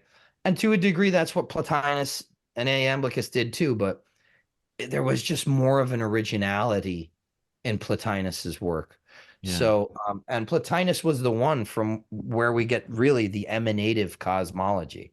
He Wow. was really the one to talk about how this shit is all emanated. It's really in the Enneads that we get this idea of the pleroma and of the archons and the eons and things like that. So, and then Porphyry does a really good job because he was Plotinus's faithful student. He does a really good job explaining what happens to the person, the individual soul. He's the one. I think it's in on What Is Up to Us, where he kind of explains about the soul coming down from the realm beyond causality with the psychopomp, the daimon, and taking on the astral accretions of the virtues and vices of the planets, right? The syzygies of the archons being made in their image, right? I'm taking on the astral garments, as he calls them, to go and live on Earth again. Hell yeah. All right. I'll ask a couple more questions. We wrap it up. This one's kind of related. Um, and this is from a conversation I started listening to you where you interviewed Michael Osborne. So it's in regards to Pasquale and the treatise of the reintegration of beings. So there was like something about the separation, in the like Genesis story, but this is like Pasquale's kind of version or something, but the separation of evil from the creator. And I wanted to ask if the creator being spoken about was this Yahweh specifically, or like the creator who had spoke to Adam in terms of Pasquale's treatise of reintegration of beings. So can you repeat what just the very first thing you said? Like what we were talking about? The conversation that you had with Michael Osborne, because you had narrated his uh work on Pasquale's treatise of reintegration of beings, Right. and I was listening to the audiobook and it was talking about the separation of evil from the creator. So my question was, in this work, is the creator that's being spoken about, is it referencing Yahweh specifically, like the creator who had created Adam, or is this like a different conception. So the thing that's important to realize is that Pasquale would not have Pasquale's Gnosticism, if you want to call it that, even though that's not really what it was, is not what we would consider classical Gnosticism. There's some sort of influence coming from a Sethian line, of this sort of lineage of priests that descend from Seth, that have, that like the third son of Adam and Eve, really their first true son. But but I would say actually the spiritual son. That's their spiritual son. And he comes and to rectify, and he's a precursor of, like, or at least he kind of he performs the archetype of what the Christ will later do. But I would say that Pasquale would not have viewed the God he speaks of as the demiurge. He would not have viewed him, I don't even think, in a Neoplatonic sense of like nous. I think that there's some of that in there. I remember that there's actually some stuff in there, but when he talks about God, he is referring to the biblical God the way I was talking about it before, where you grow up a Catholic and it's like the God of the Old Testament and Jesus's daddy God are the same ones. I think that's the way he's referring to it, because he was a devout Catholic. And especially at that time, this was much more built into the way people think. We live in a time now where it's like, yeah, everybody's just trying to scratch their head over Christianity and pull it apart and examine things. Like, that's not what people were doing back then. You died for doing that. Yeah. And then so I would wonder, would you consider the creator who spoke to Adam as Christic? Like, my question is because, the Christ event hadn't happened yet. Yeah. So do you mean in terms of Pasquale, or are you asking what I think? I guess what you think in regards to like the way it's laid out, because it's like the message that Adam is receiving from the creator that's speaking to him, whoever that may be, like, would that creator be imbibing the Christic uh force or intelligence? And then why I would wonder that is because if so, then that would indicate that there's some sort of preemptive contact with Christ, or at least that archetype prior to the Christ event. There's a huge difference between what Pasquale's talking about, and though I've been vocal that there are similarities that are somewhat uncanny throughout his sort of soteriology, and that his interpretation of this the mythos of Genesis that are uncannily Sethian to me. But there are core features which are incompatible with like the hypostases of the archons and the secret book of John, particularly in who is talking, and what is the mission of man. I think that they all have value.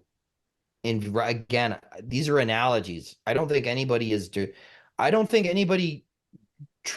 truly don't think that anyone has a revelation of the truth as it occurred, because that doesn't happen that way.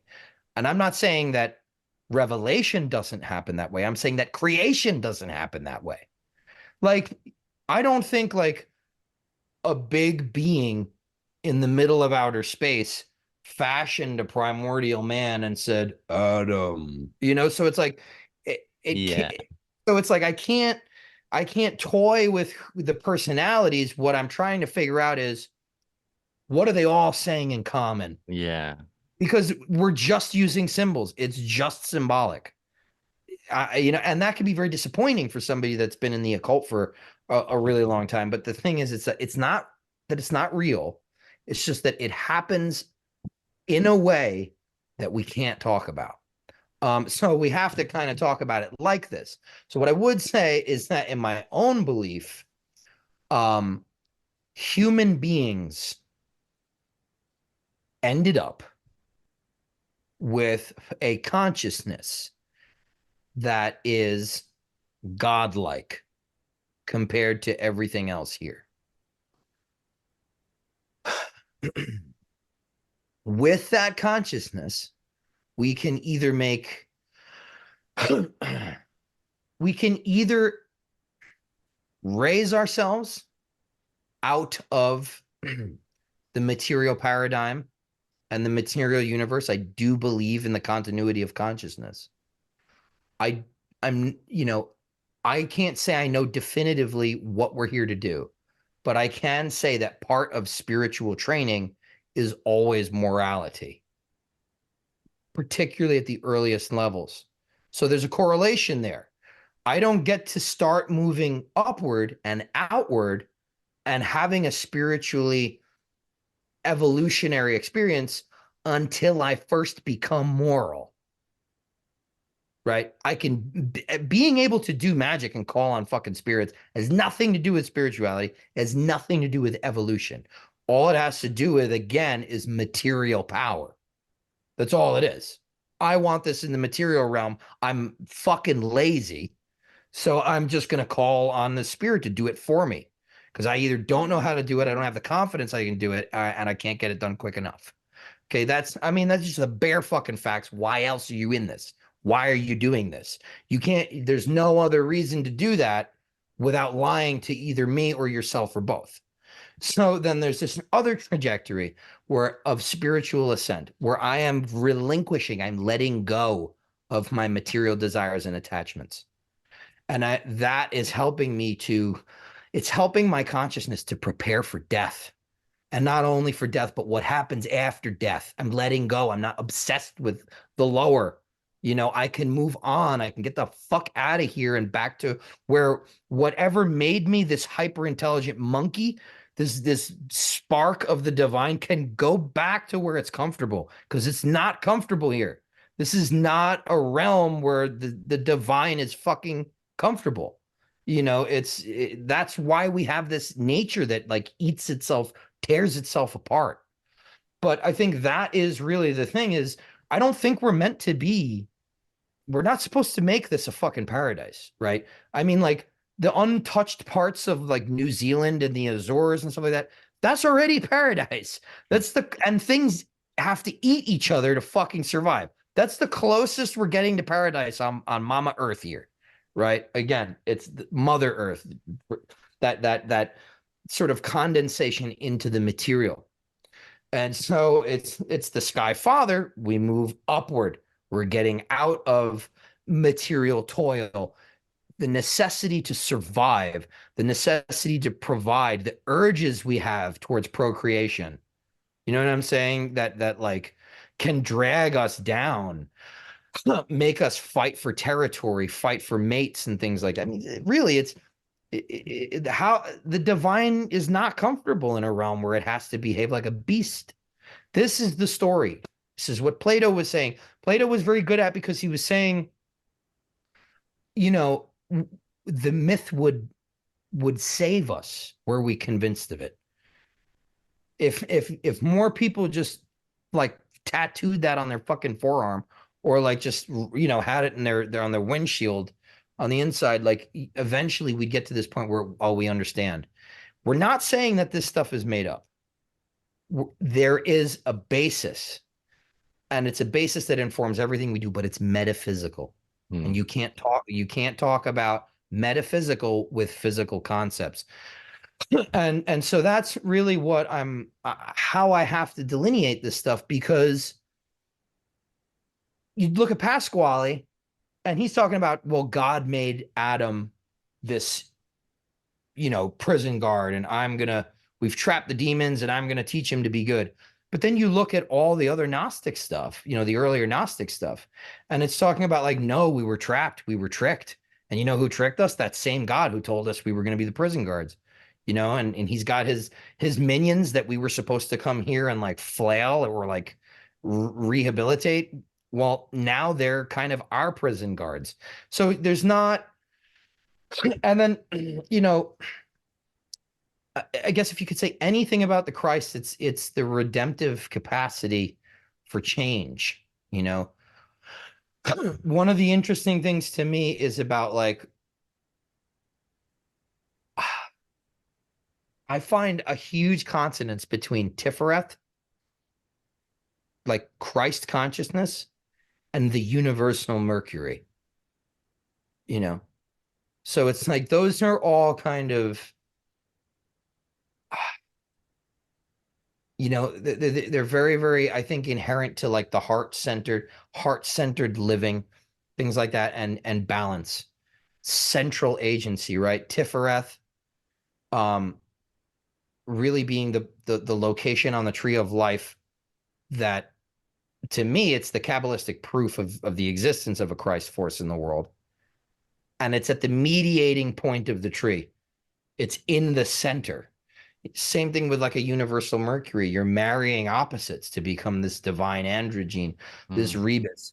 So if anything, like that's kind of more the way at least these days, I'm conceptualizing the Christ. I don't know. I don't think that the demiurge at any point, we're just talking about the demiurge, was ever Christic. I don't think it was ever exposed to that. I think the closest it can come, what you said earlier is like, okay, well, if they're conflating Christ with Sophia, and that kind of weirded you out, but here's the other thing, right? Christ was Sophia's syzygy. Christ was Sophia's twin. Oh, I not was only for that, some reason thinking the demiurge was Sophia's syzygy. No, the demiurge was Sophia's child. Oh, I had it backward. I had it like totally wrong. That's why I was confused. But then think about this. They also conflated Sophia with the Holy Spirit.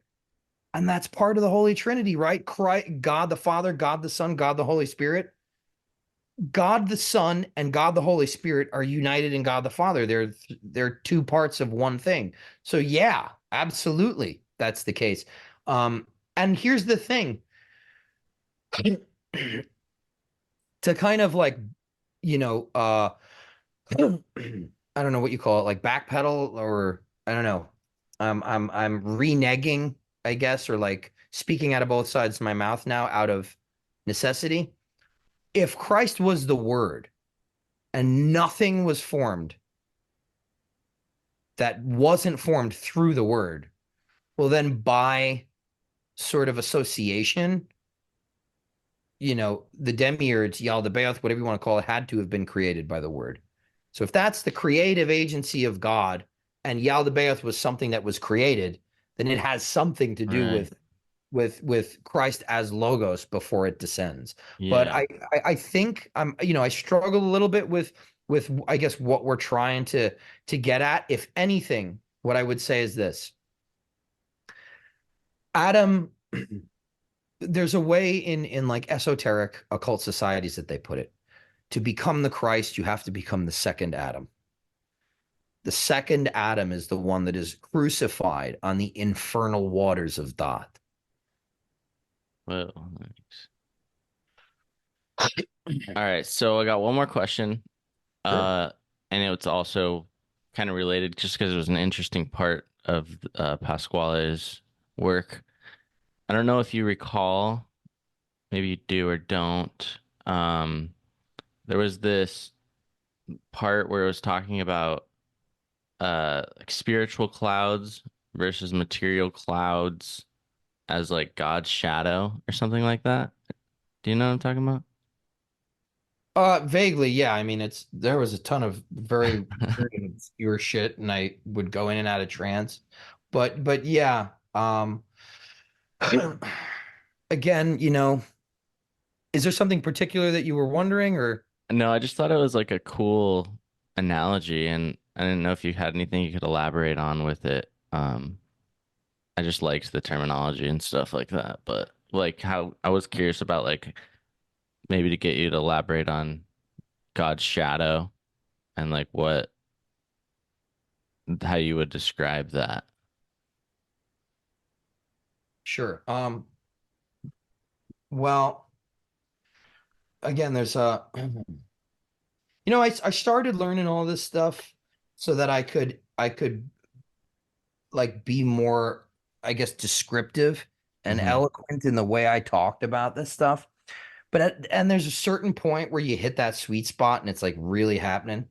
But if you keep learning and you keep reading, then you just start going again in the direction where it's like, okay, but which period of religion and Yeah. what people which one do you want me to use to talk about God's shadow? Because every religion has a different, even the esoteric traditions have a I different. guess I mean even in just your own personal No, like yeah, of yeah. course, of course.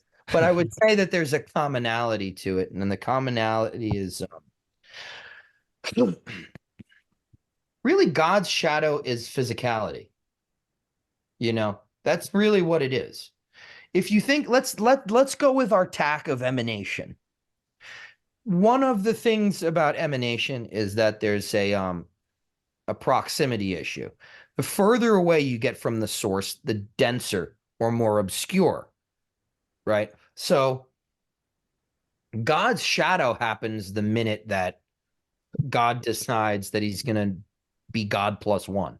So that's immediately that reflection. The light starts to move further away from the center, from the source. It has to. And Plotinus puts it beautifully. Matter highly is sticky in nature. That's what he calls it, like cloying. It's like a tar, and that's why the spiritual part of man gets stuck here. It spends too much time in materiality. What he's really trying to say is that the divine part of us grows an unnatural and unhealthy affinity for the pleasures of being in a physical body. And what that does is it keeps us on the fucking merry-go-round that by the time, we're in midlife, we're like, Jesus Christ, get me out of here. And then of course, like, obviously if you live long enough to your 80s, you're like, I'd give both of my arms for one more day. And it's like, but that's really what he's talking about. And I think the whole idea of a binary and you need to have, in order to have all this multi-variety of experience and permutation and physical objects, you need to have two absolutes. Absolute light, absolute darkness are probably the most salient things we can think of in order to ground ourselves. Black and white, really, right? Are the two things what we're looking at. And that creates this whole proximity away from God, that creates the cloying, contradictory nature of physicality, and then the divine having to experience something that is completely unfamiliar to it, but somehow made from it. And so the way that like the ancient Iranian peoples, the Zoroastrians, they conceptualize this of like, as we know, Ahura Mazda and Angra Mainyu. They were literally, Ahura Mazda was the god of light, and Angra Mainyu was literally his darkness, his shadow that immediately saw him creating. It was like God looking on the face of the waters and his dark reflection seeing him and just hating him and wanting to strangle him. And we get that a lot about the forces of darkness, Chronos, time, devouring his children so that nothing could grow, right? You had space with nothing in it because he would create and then immediately eat what he created. So there's that kind of, it's Bina and Hokmah, it's like at an essential level, that which is not God is automatically opposed to God. And so they have to be in opposition to one another. And then whatever they create, that rainbow spectrum is caught in that fight. That's beautiful. All right. Any last thoughts? That's a pretty good way to sum it up. Yeah, no, that's it, man. I love talking to you. I'm really glad that we got to do this again. I appreciate you. Me too. All right. I don't know if I have anything. Thank you, everybody. We appreciate you greatly.